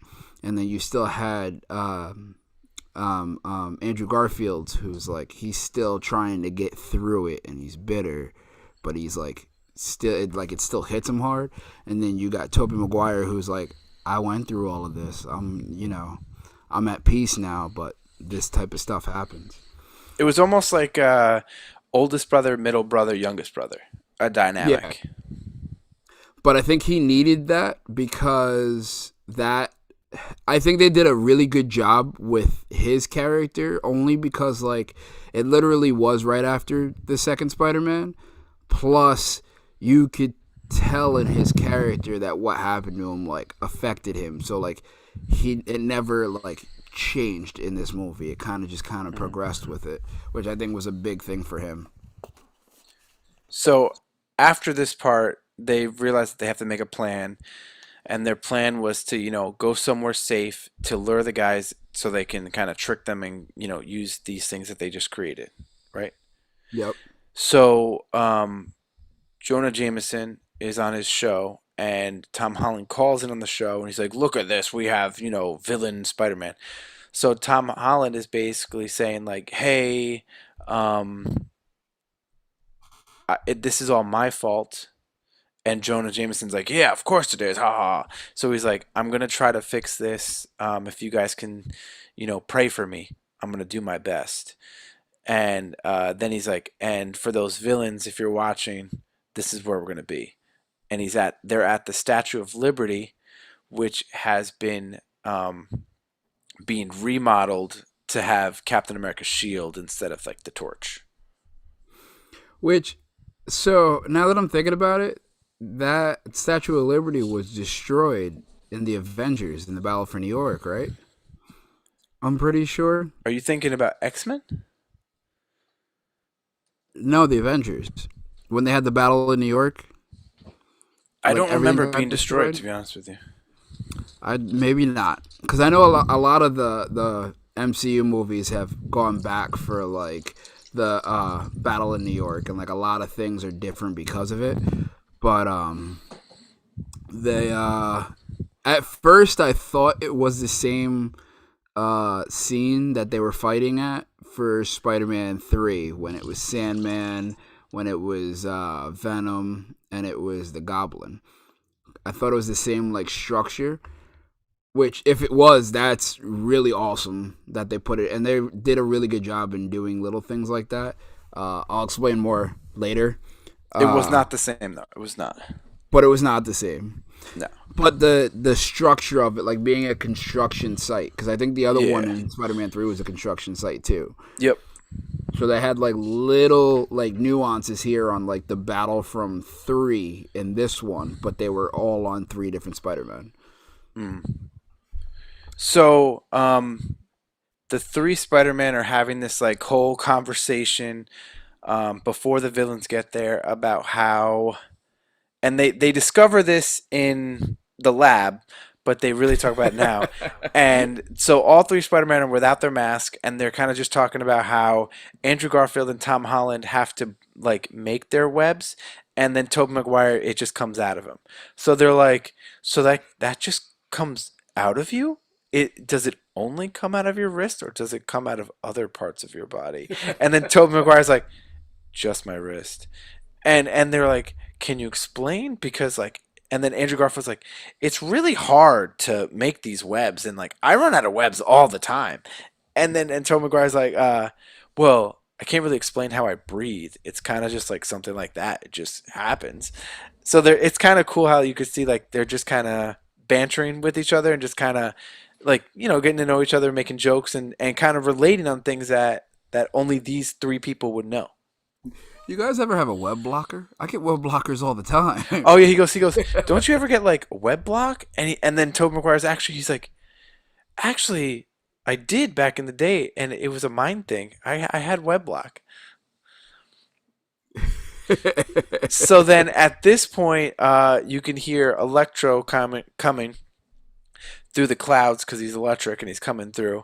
And all 3 Spider-Man are like swinging, and they kind of all land on the Statue of Liberty's head, like 1, 2, 3, all with their masks like fucking ready to go. And I was like, oh my god, that's cool. And like the theater popped when the 2 Spider-Man came out of the portals, and they definitely popped at that moment because it was like, fuck yeah, now they're all in their costumes, because before they all weren't. Like, even in the lab, Andrew Garfield actually looked at Tobey Maguire. He's like, so, like, are you going to keep dressing like a pasture that is trying to be cool, or do you have your costume?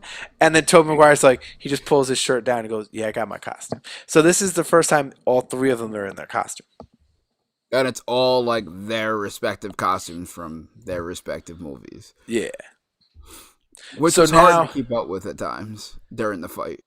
it was they are different, but yeah, it was hard to keep track. Yeah. So now you got Electro coming from the sky, you got Lizard coming from the water, you got Sandman coming through. So now it's 3 on 3, right? No Yep. Doc Ock, no Green Goblin. So but before they got there, the Spider-Man kind of like put the cures all around the Statue of Liberty. So they all kind of go their own ways. They're not really working as a team. They keep bumping into each other. Their webs are cutting each other's webs off, and they're struggling. You can see they're struggling, and they're getting their ass whooped. So at a point, they all kind of stop for a second, and they go, "Hey, like, we're clearly not good at this. Like, we don't really work well as teams." And Toby and Andrew are like, "Yeah, we've never really worked as a team before." And then Tom Holland's like, "Oh, not to brag, but I've worked as a team. Like, I know how to work as a team. I was part of the Avengers." And then Toby and Andrew are like, "The Avengers? Whoa, what's that?" And they're like, "You don't have an Avengers where you are? Wait, are you in a band? That's so cool." And he's like, "No, no, no, Avengers, like world's mightiest." And like he doesn't get to say like heroes because then Toby's like, "We gotta go, we gotta go." And then Tom Holland's like, "All right, one guy at a time. Let's work together." Cool. So they all throw their mask back on. They jump off the Statue of Liberty. All three dive, and you can hear them all going like, "Woo!" And like they're screaming, having a good time. And then they're all swinging. And did you notice this? They're swinging, and I don't know which Spider-Man was. One of them gets ahead of the other two. The other two web either that one Spider-Man either webs both of them Uh-huh. and like launches them, or the other two Spider-Man get a web on the one in the middle and then they pull. So like all three are swinging. The one in the middle stops. Two webs either come from him or go to him, and he pulls to launch the other two going faster. I did not see that. But what you just made me think of, when they jump off the top of the Statue of Liberty and they're all coming down, if you look, I could be 100% wrong. I know I'm right at least about one of them. But if you look, each pose that they do coming down is their respective Spider-Man movie covers. Oh, I did Yeah, not notice that, but that's cool. because I think it's Toby where he's got his arms up and he's like dropping down like that. Um, but I noticed that I was like, "There's something here in this part," and I was like, "Oh, maybe." I got to go back and relook, but I'm pretty sure they're all the covers. That's But cool. I did not see the extra pull or the slingshot. That's kind You of cool. need to like it was cool. I was like, "Yo, that's cool." So their whole target they were targeting Sandman first or Electro first, I think. Basically, they were trying to target one of them. It didn't work. So you had Andrew Garfield fighting Electro. You had a Tobey Maguire fighting Sandman, and then Yep, you had Tom Holland fighting the Lizard. lizard. So now Ned and MJ are still in the lab, and Ned opens up a portal for some reason, and the portal is I can't remember why, but he opens up a portal, and it leads right to Statue of Liberty, right where the Oh, fighting because is. they had to throw. They were coming for the box, so he threw the box through the portal back to MJ once they got there, because that's how they Yes. lured them to the Statue of Liberty. But But he couldn't close it. because Ned couldn't figure out how to close the portal. That was the Yeah, issue. Yeah. he's like, somebody's got to walk through. Yeah. So basically, um, Andrew Garfield's getting fucked up, and he's like, "Hey Max, like we're good, man. Let's just talk," because that's what happened in that movie. And then you see Tobey Maguire's inside. Tobey Maguire's like, "All right, I'm gonna lead Sandman inside the Statue of Liberty. You guys meet me there with the cure." So Tobey Maguire's in the Statue of Liberty going up to the top, and Sandman's just filling up the top, like filling up the Statue of Liberty, and you could start seeing like Tobey Maguire's like drowning in the sand. But before that, Lizard notices that the portal was open. He ends up going into the portal, and Tom Holland goes and chase after him, protects MJ and Ned, but MJ and Ned end up running to the Statue of Liberty and getting out of the lab, and then Lizard and Spider-Man follow, or Tom Holland follow. Tom Holland's able to like get them out safe, and now he's trying to like fight them. Electro is fucking up Andrew Garfield, and Tom Holland comes out. He's able to swing, get the cure for Sandman, swing up to the top, and is able to throw the cure through like the holes in like the crown of the Statue of Liberty, and Tobey Maguire's arm was able to grab it and then pop it down, Yeah. and then basically turn Sandman into like a normal person again. At the same time, Sandman is now turned into a normal, and Toby's like, "Stay here." He goes back out, but then Electro shoots a big electric charge into the head of the Statue of Liberty, which basically looks like a big bomb goes off, and I'm like, so Sandman's dead. Like that was my first Should thought. be. And Taylor even said, she's like, so he's dead. Like that's exactly where he was left. Spider-Man got out of there, and it just looked like the whole thing exploded. Yeah. And we both look at it, okay. So then at this point, um, you have Electro who's getting fucked up, or who's fucking them up. Doc Ock comes in, grabs one of the Spider-Man, I can't remember which one, and then he says, I'll get this from here, basically looking like he's a bad guy now. And like Electro's like, oh yeah, I'm like powerful now. I got this thing, arc reactor, and then all of a sudden Doc Ock just clamps onto him on the arc reactor, pulls the arc reactor off, and puts the cure thing into him. And you could just see like the little green. It went really fast this time, knocked his powers out. He collapsed, and then Tom Holland is still fighting Lizard, shoots the blast of like the smoke into Lizard's face, and at the same time, Ned and MJ are trying to get out. So he keeps trying to open portals, but this portal. Oh no, as they're running away from Lizard, actually, they open up a portal and there's water, and it kind of pushes the Lizard down back toward Tom Holland, which is how he got secure. But one of the portals gets Doctor Strange, comes out. He grabs the box, and they're like, no, no, no, wait, wait. It's working. His plan is working. And Doctor Strange sees that Lizard is now back to normal. We still don't know about Sandman. Uh, Electro is now down. And then all three Spider-Mans show up. And he's like, wait, what? 3 Spider-Man? What is going on? What is going on? Right?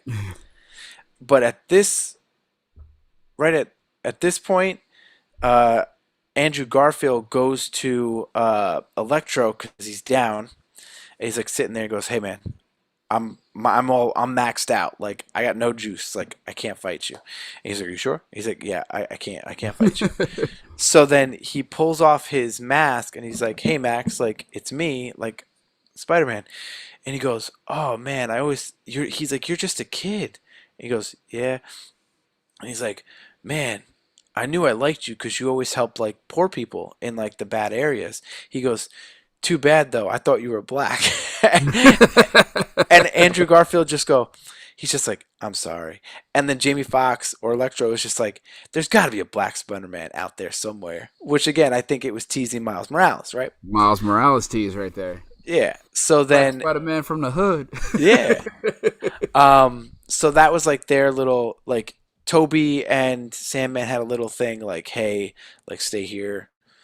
We're gonna get you home to your daughter. Andrew has a talk with Electro, which was that. Lizard, there's like no talking. It's just he gets turned back. So at this point, honestly, I was so excited I kind of lost my place.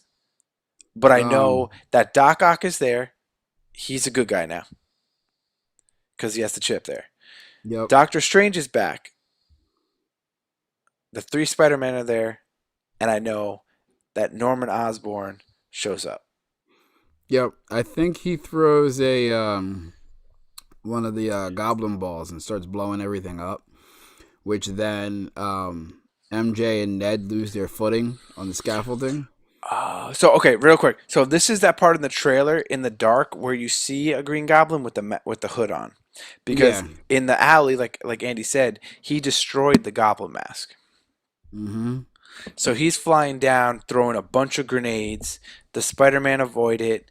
MJ and Ned basically are falling.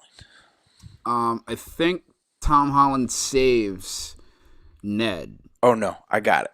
I know where we are right now. Okay. So MJ falls, and she's falling to her death.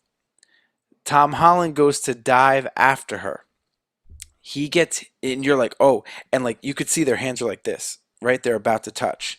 And he gets hit by the Goblin's glider. And you're like, oh no, not again. And then Andrew Garfield's Spider-Man dives and he saves her. And when he lands, you can see that he's like standing there and you could see he's got like tears in his eyes. And MJ's like, "Are you okay?" And he's just like, "Yeah, yeah, I'm okay."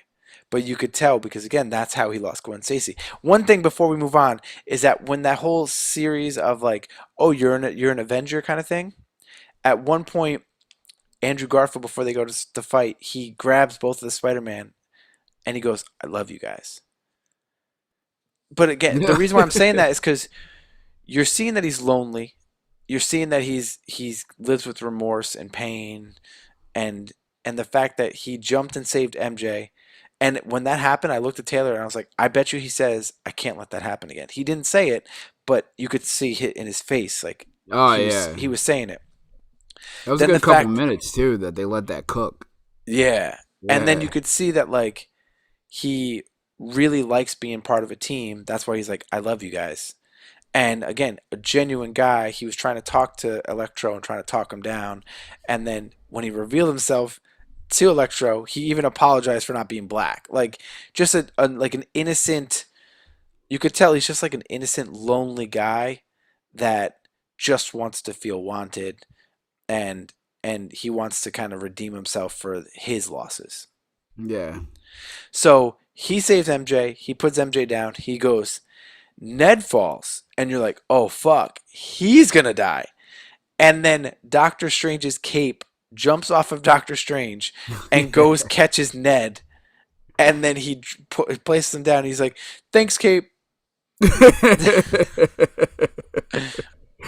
But at this point, where was Doctor Strange? On the bridge with the box. No, I think at this point he was up on top of the Statue of Liberty because the walls, the dimensions started breaking, right? Oh, that's right. That's right. Yeah.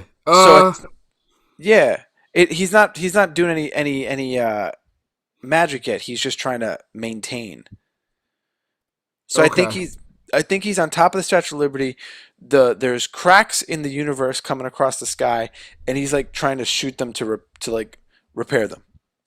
If you saw What If, you'll remember, when the cracks started happening and everybody started coming through, or even in Loki, how that happened or how that looked was the exact same thing on how it looked here. Hmm.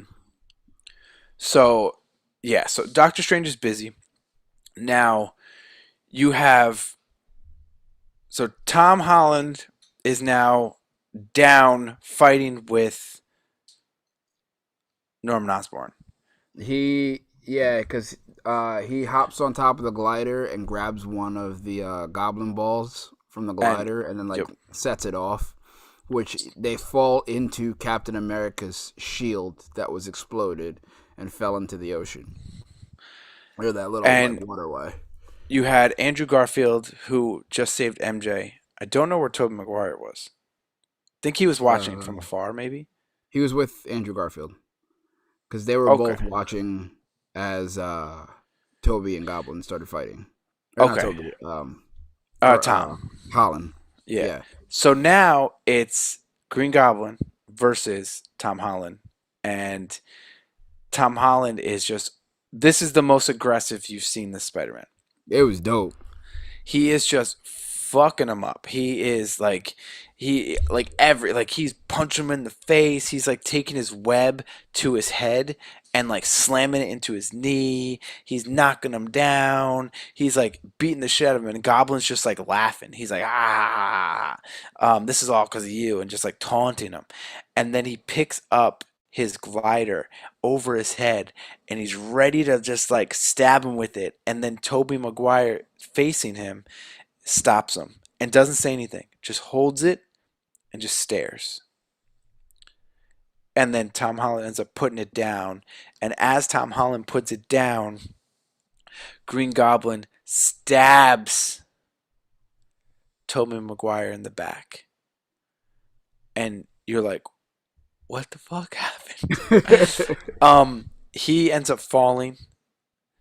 And then Andrew Garfield from afar throws the cure to Tom Holland, and Tom Holland stabs Norman Osborn in the neck with Yep. the cure. And then Norman Osborn is like, what did I do? What did I do? So funny. Well, I didn't realize this until I went down my giant rabbit hole. But when Osborn is down and Tom Holland Spider-Man has the glider over his head and he's about to stab him with it, that is the exact same thing and pose that happened in Falcon and Winter Soldier when the new Captain America bashed that guy's brains in with his shield. Oh, okay. Same exact pose. And it's the same exact pose that Captain America used to destroy the arc reactor on Tony Stark in Civil War. Yep. Yep. So it's kind of iconic that they did that in the Captain America shield. Mm-hmm. So now Norman's cured.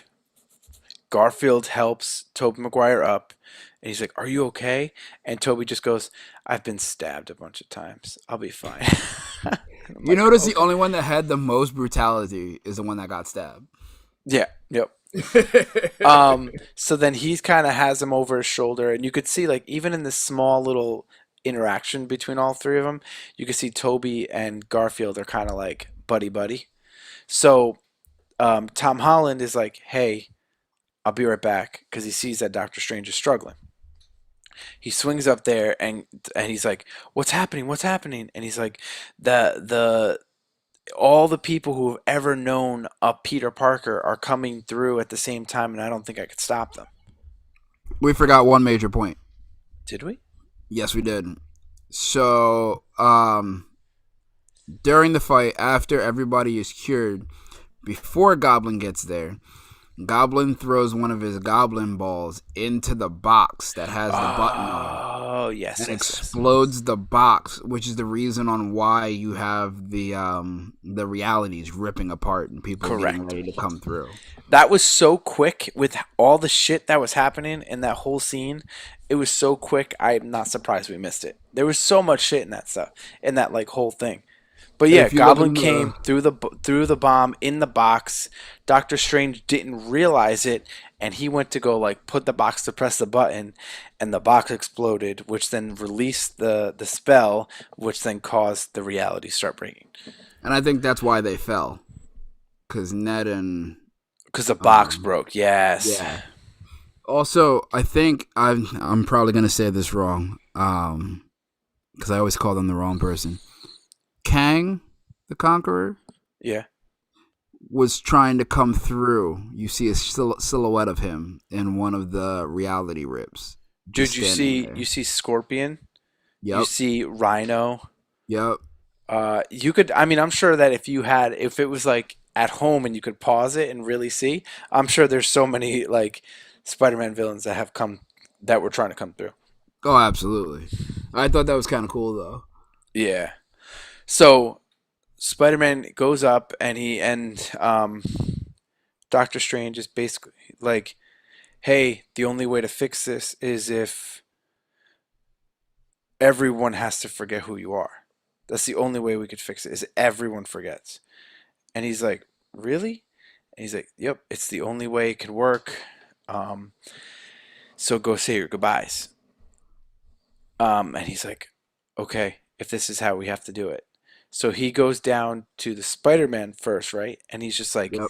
"Hey guys, thank you so much for being here and being with me and helping me through this, and I really appreciate it," and kind of just like gratitude. And the other two guys are like, "Hey, no problem," and they all give him a big hug, and he's like, "All right, I'll be back, or I'll see you guys later," even though he's not.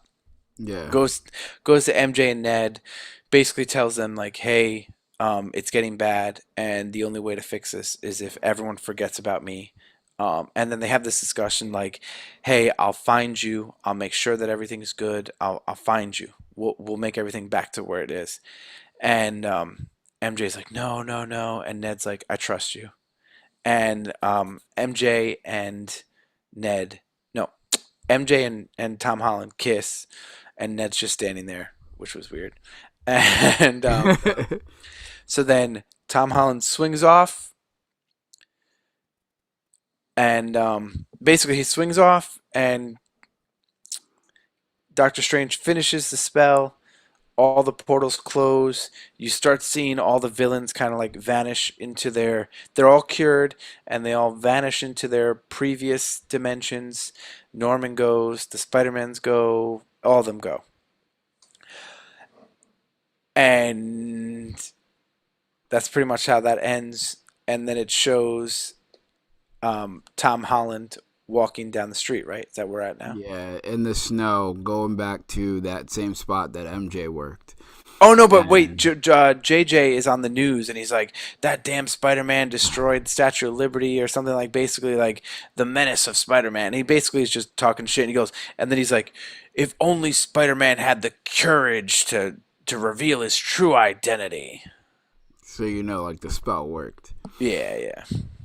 So he's walking and he's like reading this piece of paper, pretty much trying to reintroduce himself to her to get her back and get Ned back. And he walks in and he sees her, and she turns around and she smiles at him. But then he realizes that Ned walked in right behind him and walks right past him because he doesn't know who he is, and sits down. And he overhears them talking about MIT. And he's like, "Oh, I'm Peter Parker," and he's like being all weird to her. He's like, "Oh, I'll just get a coffee."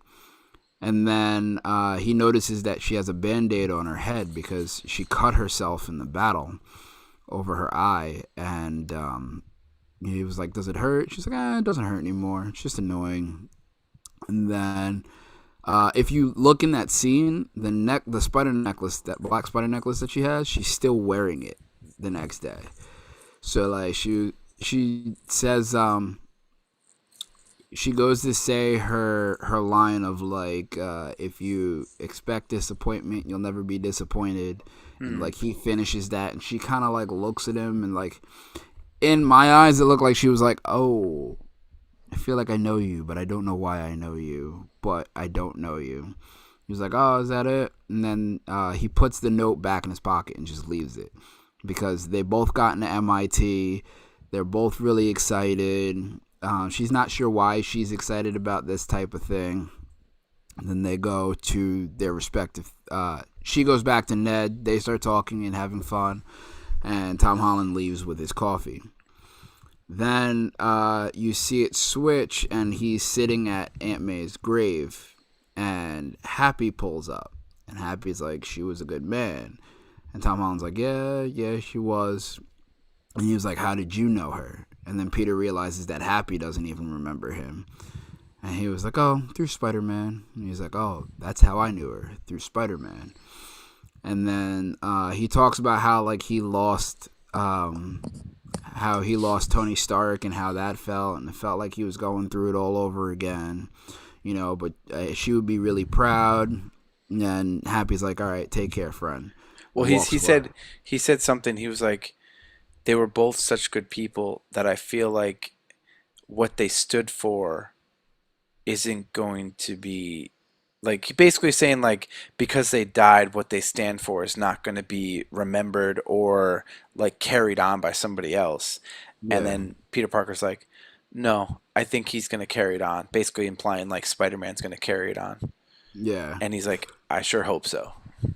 Which is funny because now Happy remembers Spider-Man. Happy doesn't remember Peter Parker. Yeah, everyone remembers Spider-Man. They just don't know Yeah. Peter Parker. Yeah. Which is interesting. But then it switches to Peter taking a box into a house, and he opens a door, and for those movie buffs, if you didn't realize, that is Tobey Maguire's apartment in It's Spider-Man close. 1. It's close. I'm pretty sure that's the same place. Well, the only reason why I'm saying it's not because I rewatched them like last week, Yeah. and the apartment in the Tobey Maguire one is like half the size. It's literally just bed, sink. There's no bathroom. Like it's a shared bathroom with everyone on the floor. Because I remember there's a Gotcha. scene that like someone's in the bathroom and he can't get in the bathroom, and it's just like a bed and like really really small. Like that had like an actual kitchen, almost like a room. It was like double the size. So maybe it was the same building, but not necessarily the same apartment. It was probably just showing that he went from like living with family to like in a nice apartment to like kind of like this rundown small apartment. Because that was way too spot on. When I saw that, I was like, "Oh, that's It cool." was They did close. that. It was close. I would say if it was the same size, it would be, but it was just it was bigger, but it was close. When you said that to me, I was like, I could see it, but from watching the movies like last week, I was like, okay, no, it's a little bit bigger though. A little bigger. Yeah. Um, but then he puts all his stuff out. He puts his pictures out. And then you see him lift up his phone. He puts his coffee down, and you see him lift up his phone. And his phone has like the police radar on it, which if you played any of the Spider-Man games, it looks like the same radar they use in the game. And a upgraded version of Tobey Maguire's because he was using the CB radio instead. But then he opens the window and he jumps out and starts swinging through the city. And he's got a brand new suit that you realize he tailored himself because you see the sewing machine and the stuff there. And he starts swinging through the city. He's doing flips through the city, and you see like the suit's like a lot brighter now. And I think that's comic related. It's right? more comic accurate, yeah. Yeah. She's swinging through the city, and bring in the credits. But one thing I want to say is that I don't think it was the same day because he wasn't wearing the same outfit when he moved in. Okay. I noticed And that too because of the coffee. and that's why I was like, I think showing the coffee again shows that he keeps going to MJ's job. Yeah. So I was like, okay, yeah, he got the coffee. They made sure to show the full coffee cup when he went in there. And then they showed the full coffee cup again right before he went out the window in a different outfit of now that he moved into the apartment. So I'm like, okay, so that shows that he is still interacting with MJ. We said he was still gonna like always like be there and find her and like make her remember. But Yeah. maybe at that time he was like, I'm gonna let her have fun and I'm just gonna get to know her all over again. Yeah. So I thought that was interesting. And then you said roll credits. So Yep. okay, so let's get into the post credit scenes. So that was the movie. Let's get in the Here's what post we're credit about. scenes, and then we can kind of touch on other stuff. Here's where we're about to spiral.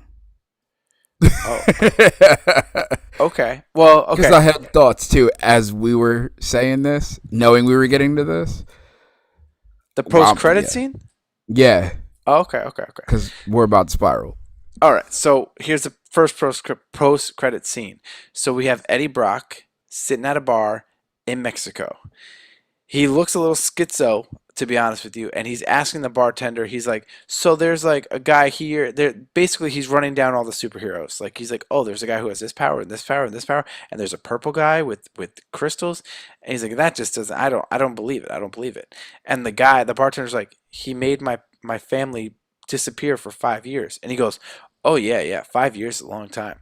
And he goes, maybe I should go to New York and meet this Spider-Man guy. And then Venom's like, "Oh yeah, so we can eat them or something like that." And he's like, "No, no, no, no. That's not how all monsters do it. Like that's not how all aliens eat people." And he's like, "Oh, okay, okay." And then he's basically, "All right, let's go meet Spider-Man." And and then he goes to get up, and the bartender's like, "You have to pay for that." And then he gets zipped back into his universe because he's not part of this universe. He's not part of the MCU. So he gets brought back to his Sony universe, and they show a little bit of the Venom symbiote is left on the bar table or like on the bar? So here's where we spiral, and here's where I will tell you my original thought process, and then I will tell you my updated thought process because you made a good point when we were talking about this before. Okay. So you have the symbiote there, which means you can now put Eddie Brock into the Venom suit or have the Spider-Man Venom suit if they choose to go that way. He got zapped back to his reality, right? At the end of Carnage, you see him looking at the TV stating like, oh, you see him listening to J. Jonah Jameson's report.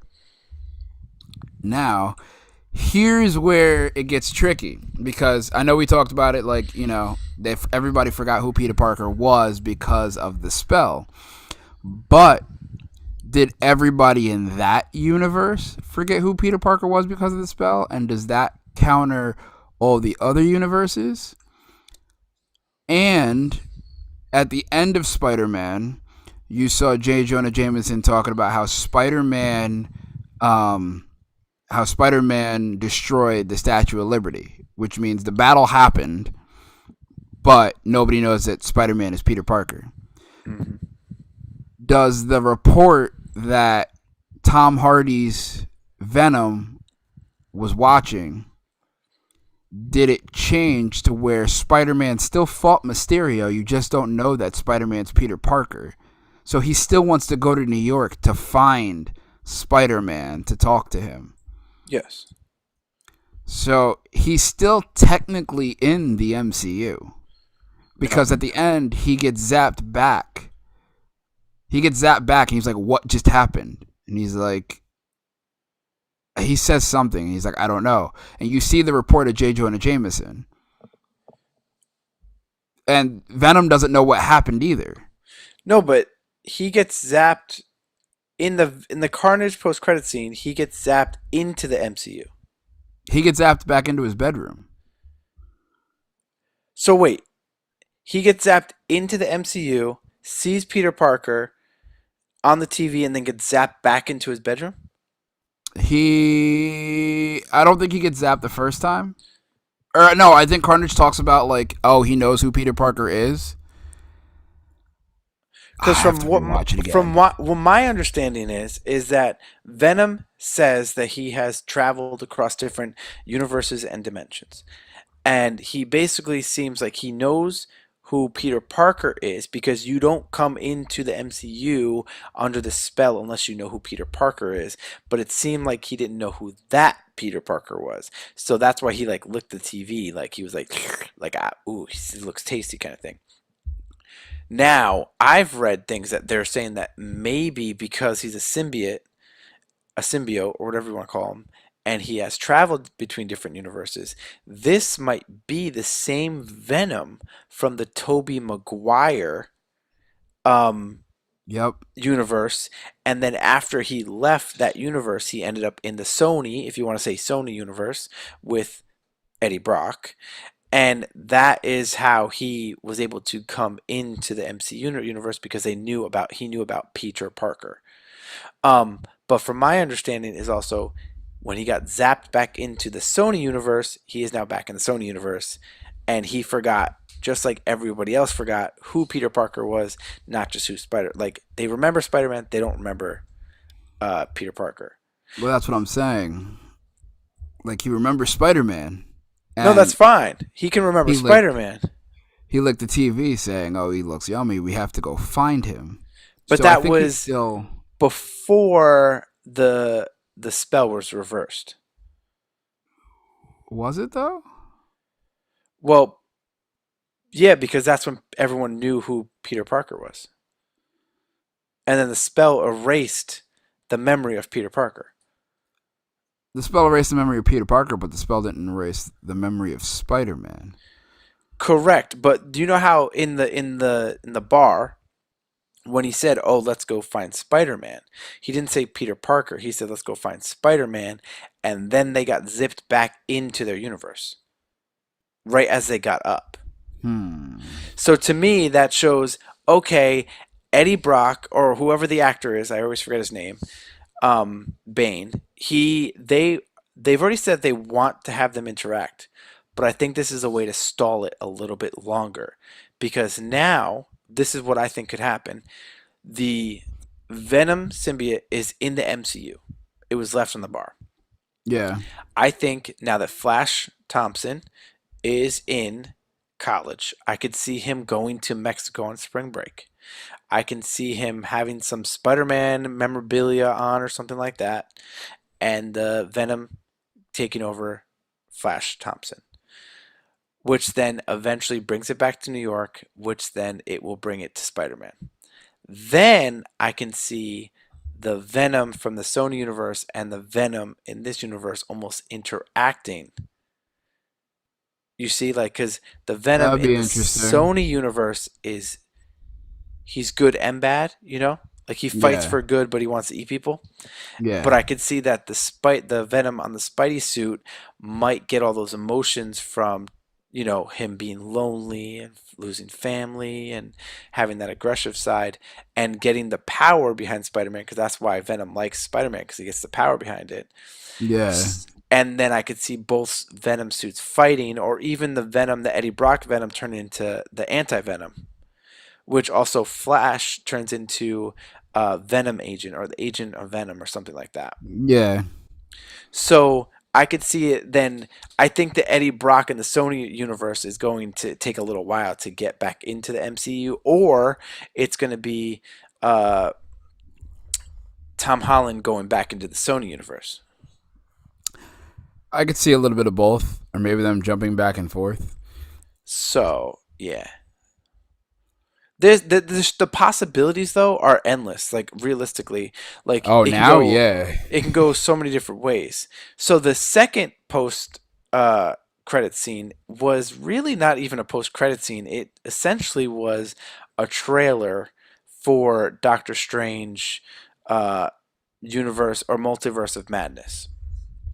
Oh, so many possibilities. So I'll summarize this because there's a lot in a very small time. It basically Doctor Strange post Spider-Man, someone saying that the spell he did was dangerous and that it could affect everything. He goes to Wanda, Scarlet Witch, to basically go like, "Help me. What do you know about the multiverse?" They talk. Eventually, at the end, like there's a lot of action scenes. You see these characters that like are not like they're not introduced. Like there's new characters, and then at the end of the trailer, you see like the dark Doctor Strange, the one that was like from What If, and the good Doctor Strange interact, and then it kind of was like boom, boom, boom, Doctor Strange, Multiverse of Madness. I think it's March something, March 22nd or something like that. So with that, there's so many different things because they're like, who's causing all this? And they're like, the only person that is against us is yourself. And then you see both Doctor Stranges. But in the trailer, if I'm not mistaken, you see the people from Shang-Chi. At one point, they pop up. Yeah, I think it's the chick from Shang-Chi. See, And I you missed that. see, It was so fast that like I can't wait for someone to like break down the trailer. you see, if my memory serves me correctly, I could be completely wrong. I gotta rewatch it again, but I'm 99.9% certain I saw this. You see a jean jacket with like the British logo on the back, but it's like the British Captain America logo. So I think that's Peggy Carter from What If. Or Captain Carter, yeah. Or Captain Carter from What If. Then Wanda's like, I'm sorry about what I did with the whole town. And he's like, what are you talking about? I'm not here to talk about that. Yeah, So I'm not that, talking about that. yeah, that intertwines. There's another girl that's in there, and I can't think of who it was. I saw her name. She's like a lower end superhero in the comics, but I'm sure they're gonna make her a big part. Yeah, it's like they took everything that's happened so far in the MCU, in the Disney Plus shows, and What If, in Loki, and they kind of just put them all together now in Multiverse of Madness. So there's so many different Easter eggs. There's so many different things that can happen. Um, if we saw the what if Doctor Strange, could we see the what if Black Widow? Could we see Killmonger return as the King of Wakanda? Would Shuri take that crown from Killmonger, try to fight him in the next Black Panther movie? What happened with Vision in Wanda? Is Vision going to come back and play a role in the Multiverse of Madness? Will the Spider-Men return? There's rumors though, because Sam Ramsey or whatever is the guy uh, who's directing Multiverse of Madness, and he directed the first three Spider-Man, the Tobey Maguire movies. So they're that's saying that awesome. there's a possibility that he could return. Um, so there's so many different like ways it can go. And honestly, here's one of my thoughts with the whole erasing Peter Parker from everybody, including the Avengers, is I think it's I think it's a ploy that if the Sony and Disney relationship for some reason goes like it goes to shit again, they have a reason to just be like, well, he's not part of the Avengers anymore. Pretty much. And if you realize this was I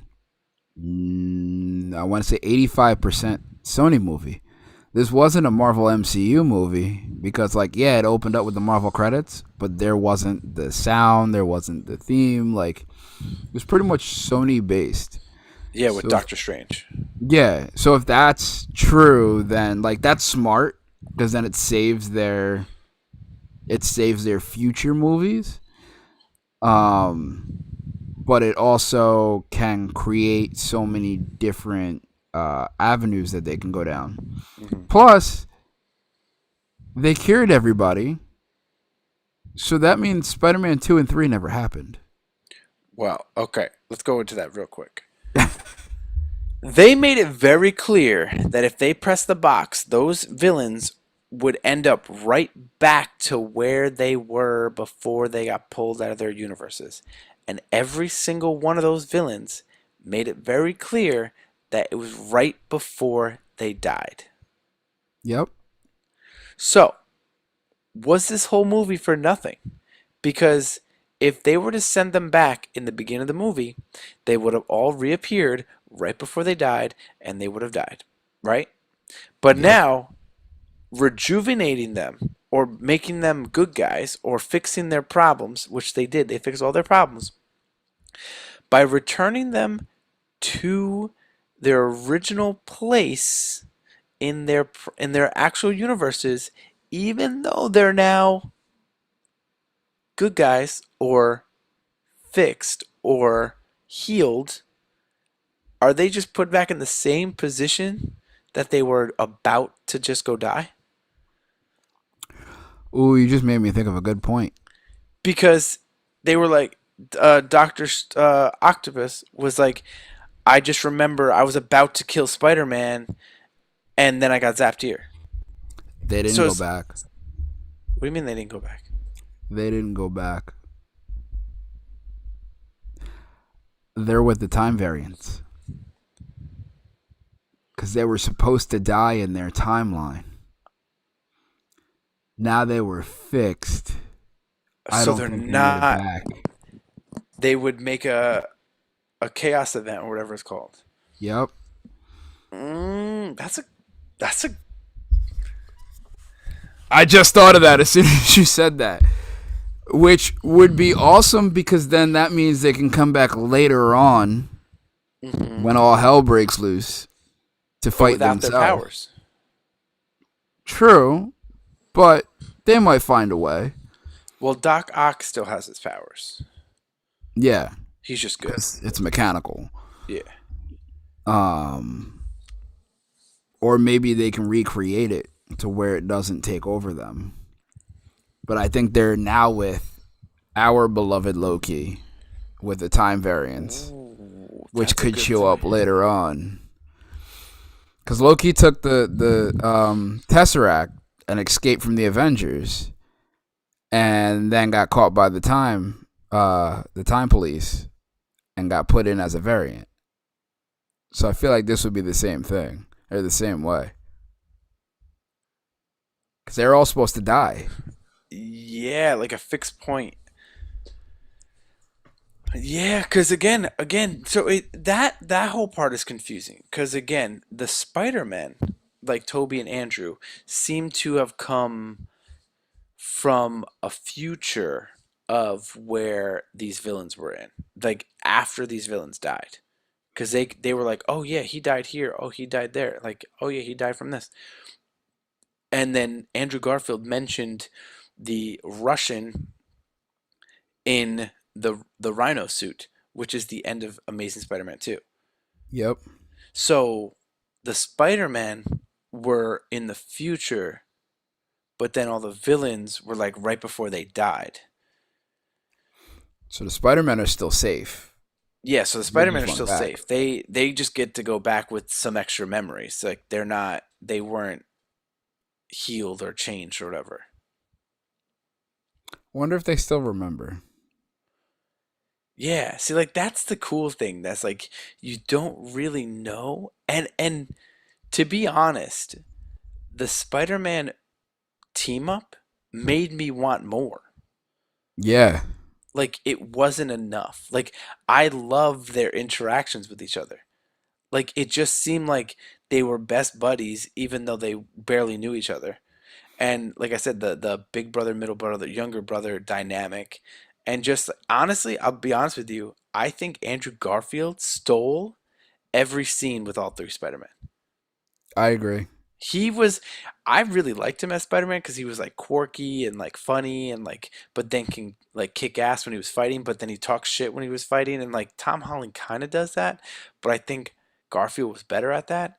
And just kind of seeing him with the other two Spider-Men, I was like, he's, I think he might be like, he's the most underrated for sure. Because if you ask people, they're either like Tom Holland or Tobey Maguire. And I've always like, I like Garfield better than Tobey Maguire. Tobey Maguire was good. I like Tobey Maguire. I didn't necessarily like Tobey Maguire in this one. He just felt too Dad like. elder like. Yeah. It Yeah. was weird. And it wasn't even like that version of Spider Man, if that makes any sense. Like it was an older, wiser version of himself, but it was kind of just like, I'm here. It's cool. But Everything's think about it cool. too in a weird sense of like Tobey Maguire was our Spider-Man in like 2002. And we kind Yeah, of watched him grow up through the movies. And we never thought we were going to see him again. And that's true. now and now you see him 20 years later as an aged Spider-Man It after not makes you thinking you were going feel. to see him again. And now realistically, we might not see him again. And you're like, but like we missed you and now you're older and you like reminded us of how much we liked you and now you're gone again. I mean, if they do another one where it's like all the Spider Men are together, I think it's probably gonna be a Miles Morales type deal. And do like But Garfield, Tom Holland, Miles Morales. yeah, well, no, I think they will do Tobey Maguire, Garfield, Tom Holland, Miles Morales, because if you remember in the cartoon, Miles Morales' Peter Parker gets killed, Yep.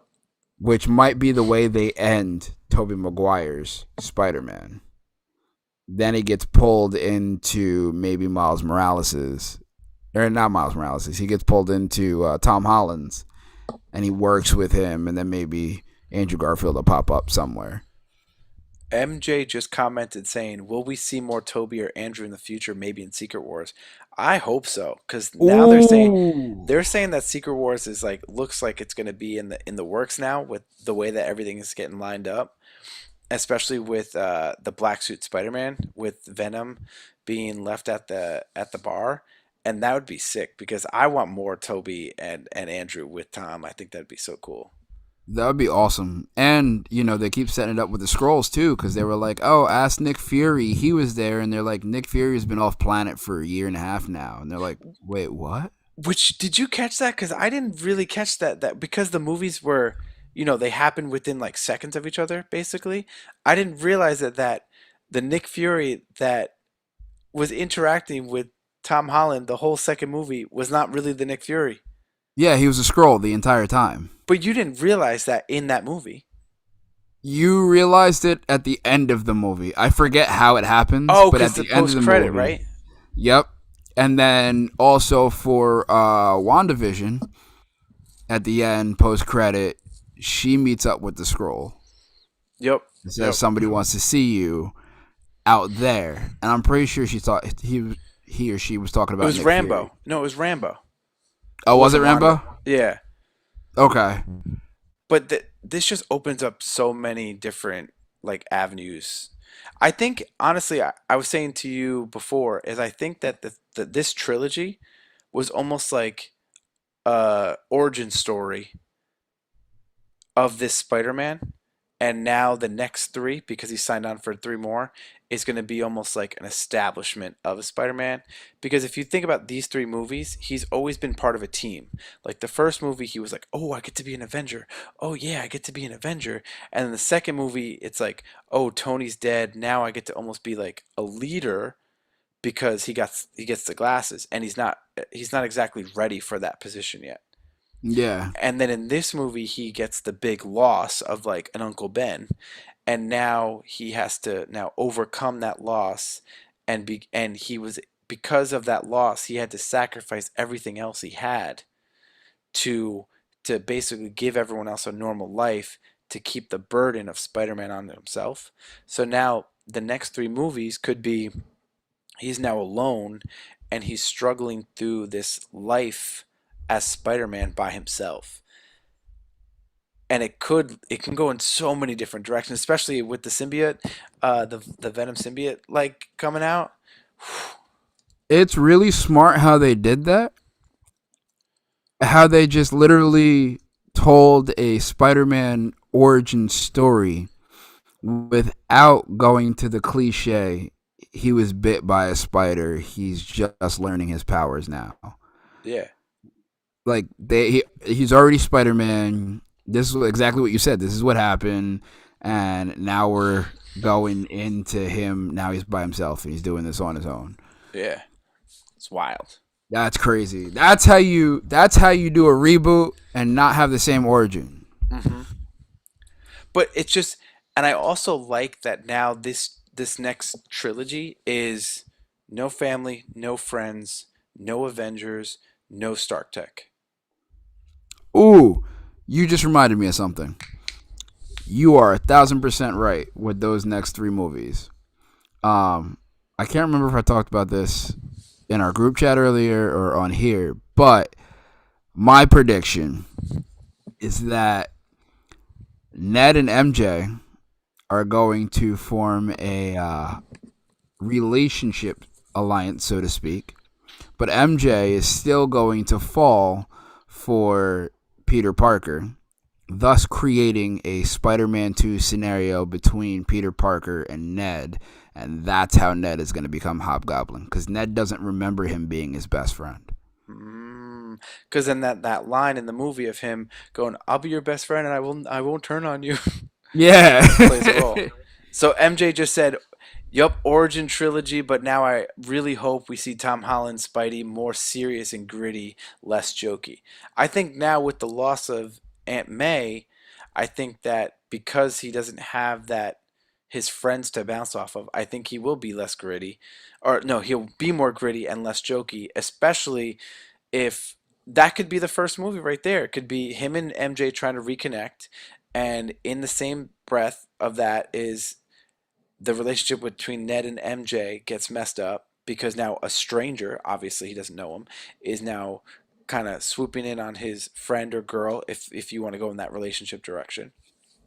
He ends up turning into Hobgoblin because Hobgoblin, he gets a little smarter, so he's an MIT, so he's getting a little smarter so he can make all the tech. And then Yup. that makes him have to be more gritty because yes, Ned is his friend, but he's also trying to fuck with MJ. So he Yeah. can't really joke around with someone who's trying to hurt people, especially now he already in this movie he learned that he can't take any villain lightly because if he does, people are going to die. Yeah. And it's crazy because like that's another reason why I love Tom Holland's Spider-Man so much is because Spider-Man originally was supposed to be like a kid from high school, and like Tobey Maguire's cool and Andrew Garfield's cool, and like they were in the school setting, but Tom Holland like knocked it out of the park of like the look, um, the age, and then you get to see him grow up as a person throughout all of this. So, and yeah, I think you nailed it on the head, because now he's by himself. Now there's no more Aunt May. He doesn't really have somebody to fall back on or somebody who he can be like softer with or have a softer personality or softer side. So he might get a little bit lonelier, which brings out that more gritty side, or he might have something happen where it kind of sparks up a memory with how he failed May and just brings him right back full circle to that like aggressive side. Yeah. So Fonzie in the comments said Spider-Man No Way Home is better than Spider-Man 2. He said I said it, or he said it. Yeah. I agree. I mean, I I said that agree. we agree on that. I I mean, agree. Spider-Man 2 was great. Spider-Man 2 was probably my favorite Spider-Man up to this point, but Spider-Man No Way Home took the cake. Yeah, absolutely. I agree. People were saying it was better than Endgame. I don't necessarily agree it was better than Endgame, but I it don't. was definitely Yeah. better than 2. I I think it's in my top three right now. For MCU or Spider-Man all over? I think MCU total. I think it's in my top three. Okay. Okay.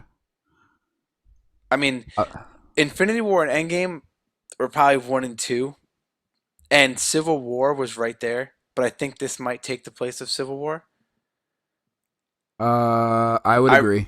I really enjoyed Ragnarok, but Ragnarok is like right under. I have personal vendetta with Civil War though, but I read the comic first and then saw the movie. Never do that. Never read the comic and then go to the movie. It was a letdown. So MJ just said, "I love this movie, but man, that post-credit Venom scene was lazy. All that for just to bring the symbiote to MCU." I agree. All what was the point of doing the post-credit scene? I said this to my fiance. I said they literally brought Venom in for 30 seconds just to leave a little piece of symbiote left on the bar to now be introduced. Like, why would they waste a post-credit scene in the Venom movie and then a post-credit scene in Spider-Man just to leave a little piece? Unless, like we were talking about before, it leads to one of the next three movies, and then they bring him back. Either they bring Tom Holland to the Sony Venom universe, or they bring uh, that Venom back into the MCU. That would be the only way that that scene would come off less lazy. I agree 100%. It was really weird how they did it. Like I still don't understand how a piece of the symbiote kind of like jumped off or got cut off or Yeah, it didn't but make sense. yeah, I mean I can all right, so I can go two ways with this. I do think it was a little lazy the way they did it. However, from a different perspective, I think it's brilliant because every fan of Spider-Man wants to see Spider-Man and Venom interact. We haven't seen that since Tobey Maguire. Now they're doing a slow build that is up. He's right there. Oh, okay. The end of Carnage. You got to see Spider-Man on TV, which is the closest that you saw those two together. Then they finally get him into the same universe. Or I'm still confused on that. And then they take him away. So it's kind of like, up, here we go. All right, slow build. So that way If when that's the it case, does though, come, if that's the case, though, then I think they did it well. But right now, obviously, a lot of these, like, think about it. Avengers 1, the post-credit scene was Thanos saying, I guess I'll do this myself. But he doesn't show up for two more Avengers movies. facts. And it's just them eating shawarma. But you know what I'm saying? Like he not only didn't show up for two more Avengers movies, but it was like 7, 8, 9 MCU movies between that and like Infinity War. But that's what Marvel's so great at, is they're so great at like taking their time and storytelling that way that they like prolong it. That's why Endgame was so great and Infinity War was so great, because you had what, 9, 10 years all built up into two movies Mm-hmm. that you finally got to see the blow off to, and that's why a lot of the spots like hit harder. Um, so if they do that type of build, that's cool, as long as they can keep like together. Because honestly, I want to see. I don't know about you guys, but I want to see Tom Hardy and Tom Holland interact as Spider-Man and Venom. I kind of don't want to see Eddie Brock and Tom Holland interact as Venom You mean Flash Thompson? or Flash Thompson. Yeah, But you know, you just made a like you made me think that they're talking about a Sinister Six movie, right? yeah. But they had 5 of the villains in this movie. I can't see them all coming back. Like William Defoe and Doc Ock, they're getting older. But now you have Morbius. They showed the Morbius trailer to come into the show, um, or come into the movie, and so now you got Morbius, which is in the MCU, but you don't. It's so weird because if you look at the trailer, Morbius seems to be in the MCU because Vulture's in the MCU and they interact in the trailer. But then you see spray paint of Tobey Maguire's Spider-Man on a building, and then you see Andrew Garfield's Oscorp building in the trailer too. Oh, I didn't catch that. So you're like, what universe is Morbius in? So let's just say now, if you want to go Sinister Six, right? But now we have like 9. We have Vulture, Morbius, Venom, Doc Ock, Lizard, Sandman, Electro, Green Goblin.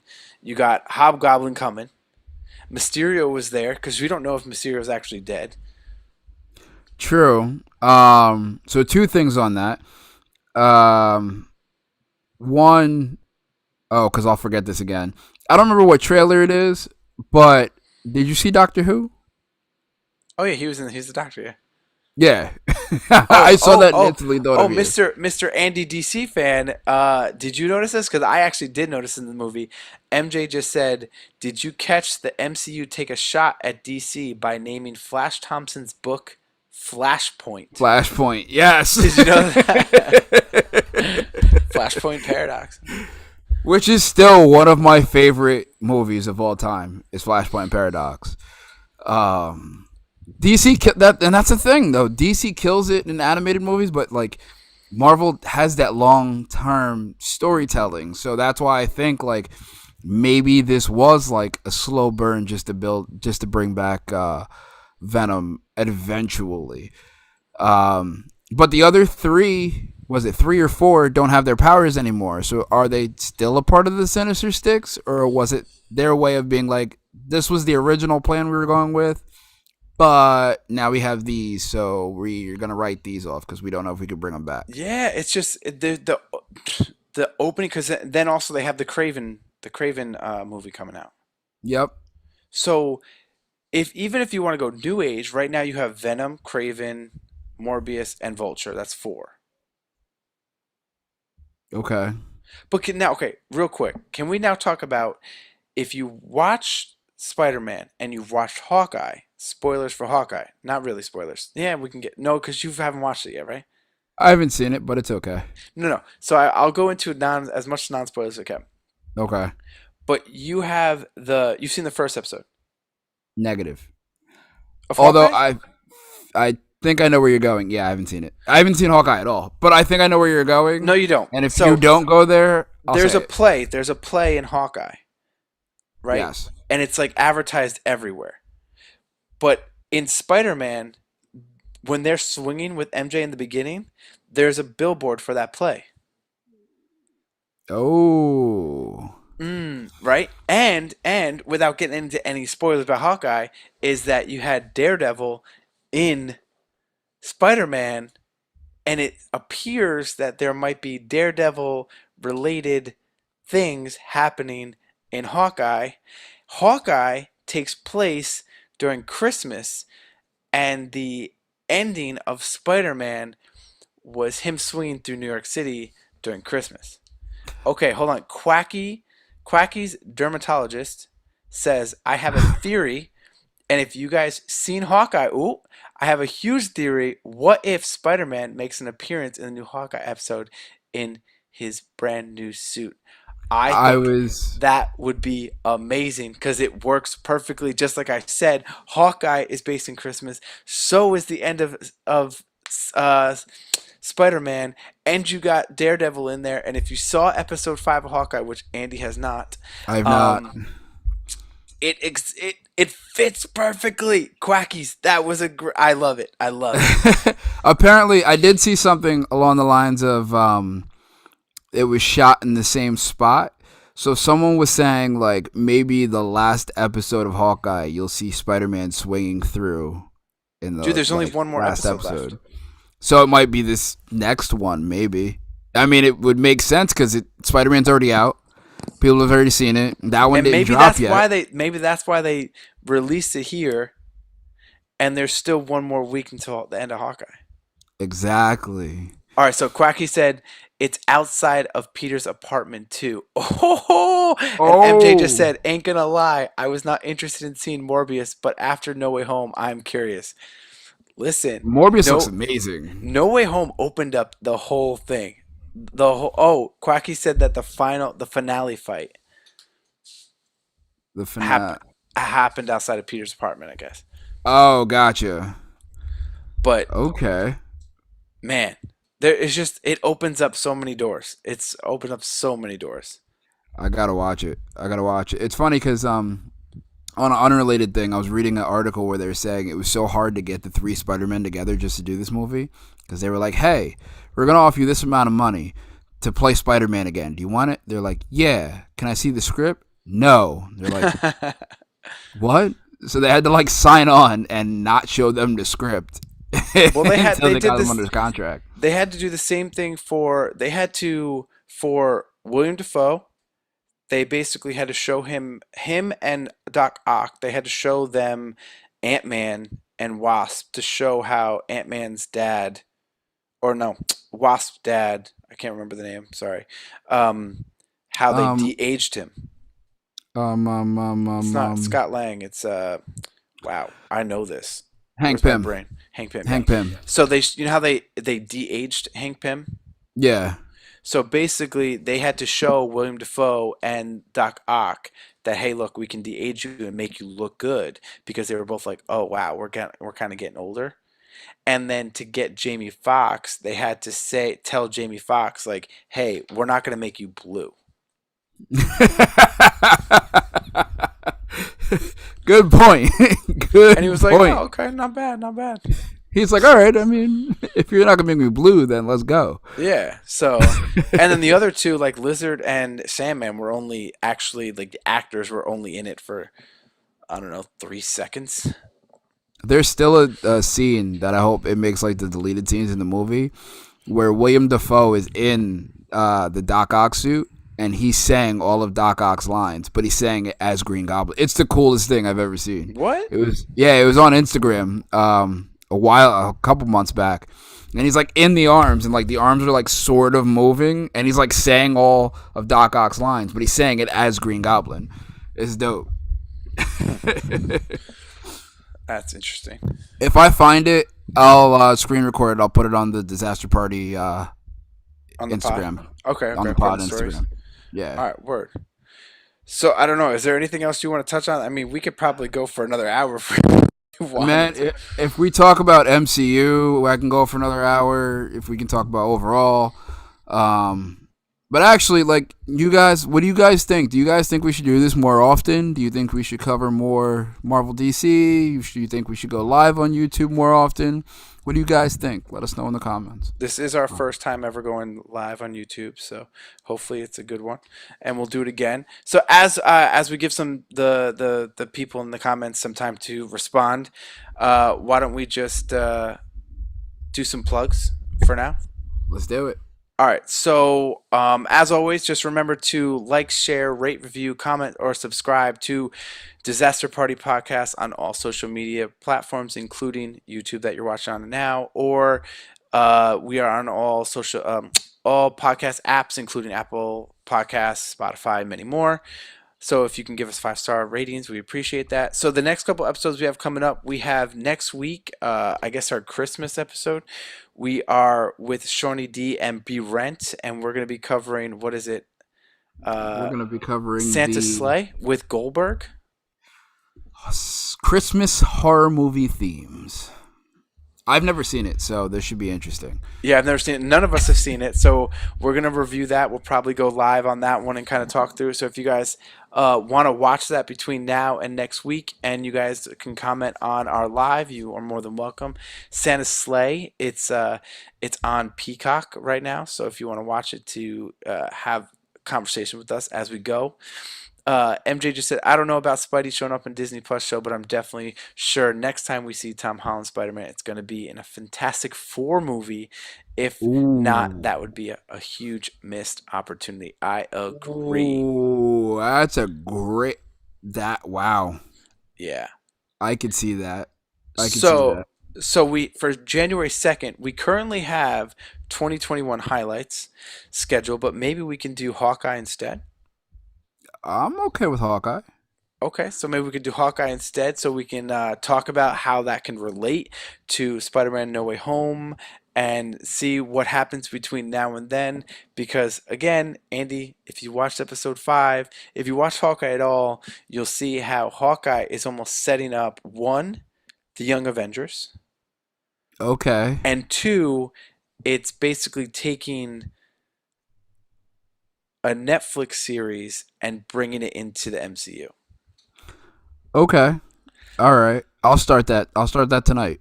All right, cool. And then as of right now, we are scheduled for January 9th, Matrix 4. I cannot wait. I know that comes out on Christmas Eve, but give us some time, give some people some time to watch it. I'm really excited for that. I'm a huge Matrix fan, so that's going to be fun. It's gonna be awesome, It's Mr. going to be a great time. Anderson. It's going to be a great time. All right. If there's anything else, Andy, if not, No, just hey, thank you guys for watching us and joining this ride with us and commenting. It actually that part made this a ton of fun. I love interacting with you guys, and I can't wait to now watch Hawkeye, so that way I can understand everything that's going on. Hopefully, we get to see a Spider-Man going. But yeah, thank you guys. yes, I agree. Thank you guys. Thank you guys for watching us on YouTube Live. It definitely added more to our conversation. We love interacting with everybody, so keep on commenting. That's awesome. We appreciate it. Until next time, this is Rob Cedeno. Oh, whoa, daddy. It's Andy Bivians. And we are out. Oh. Bye.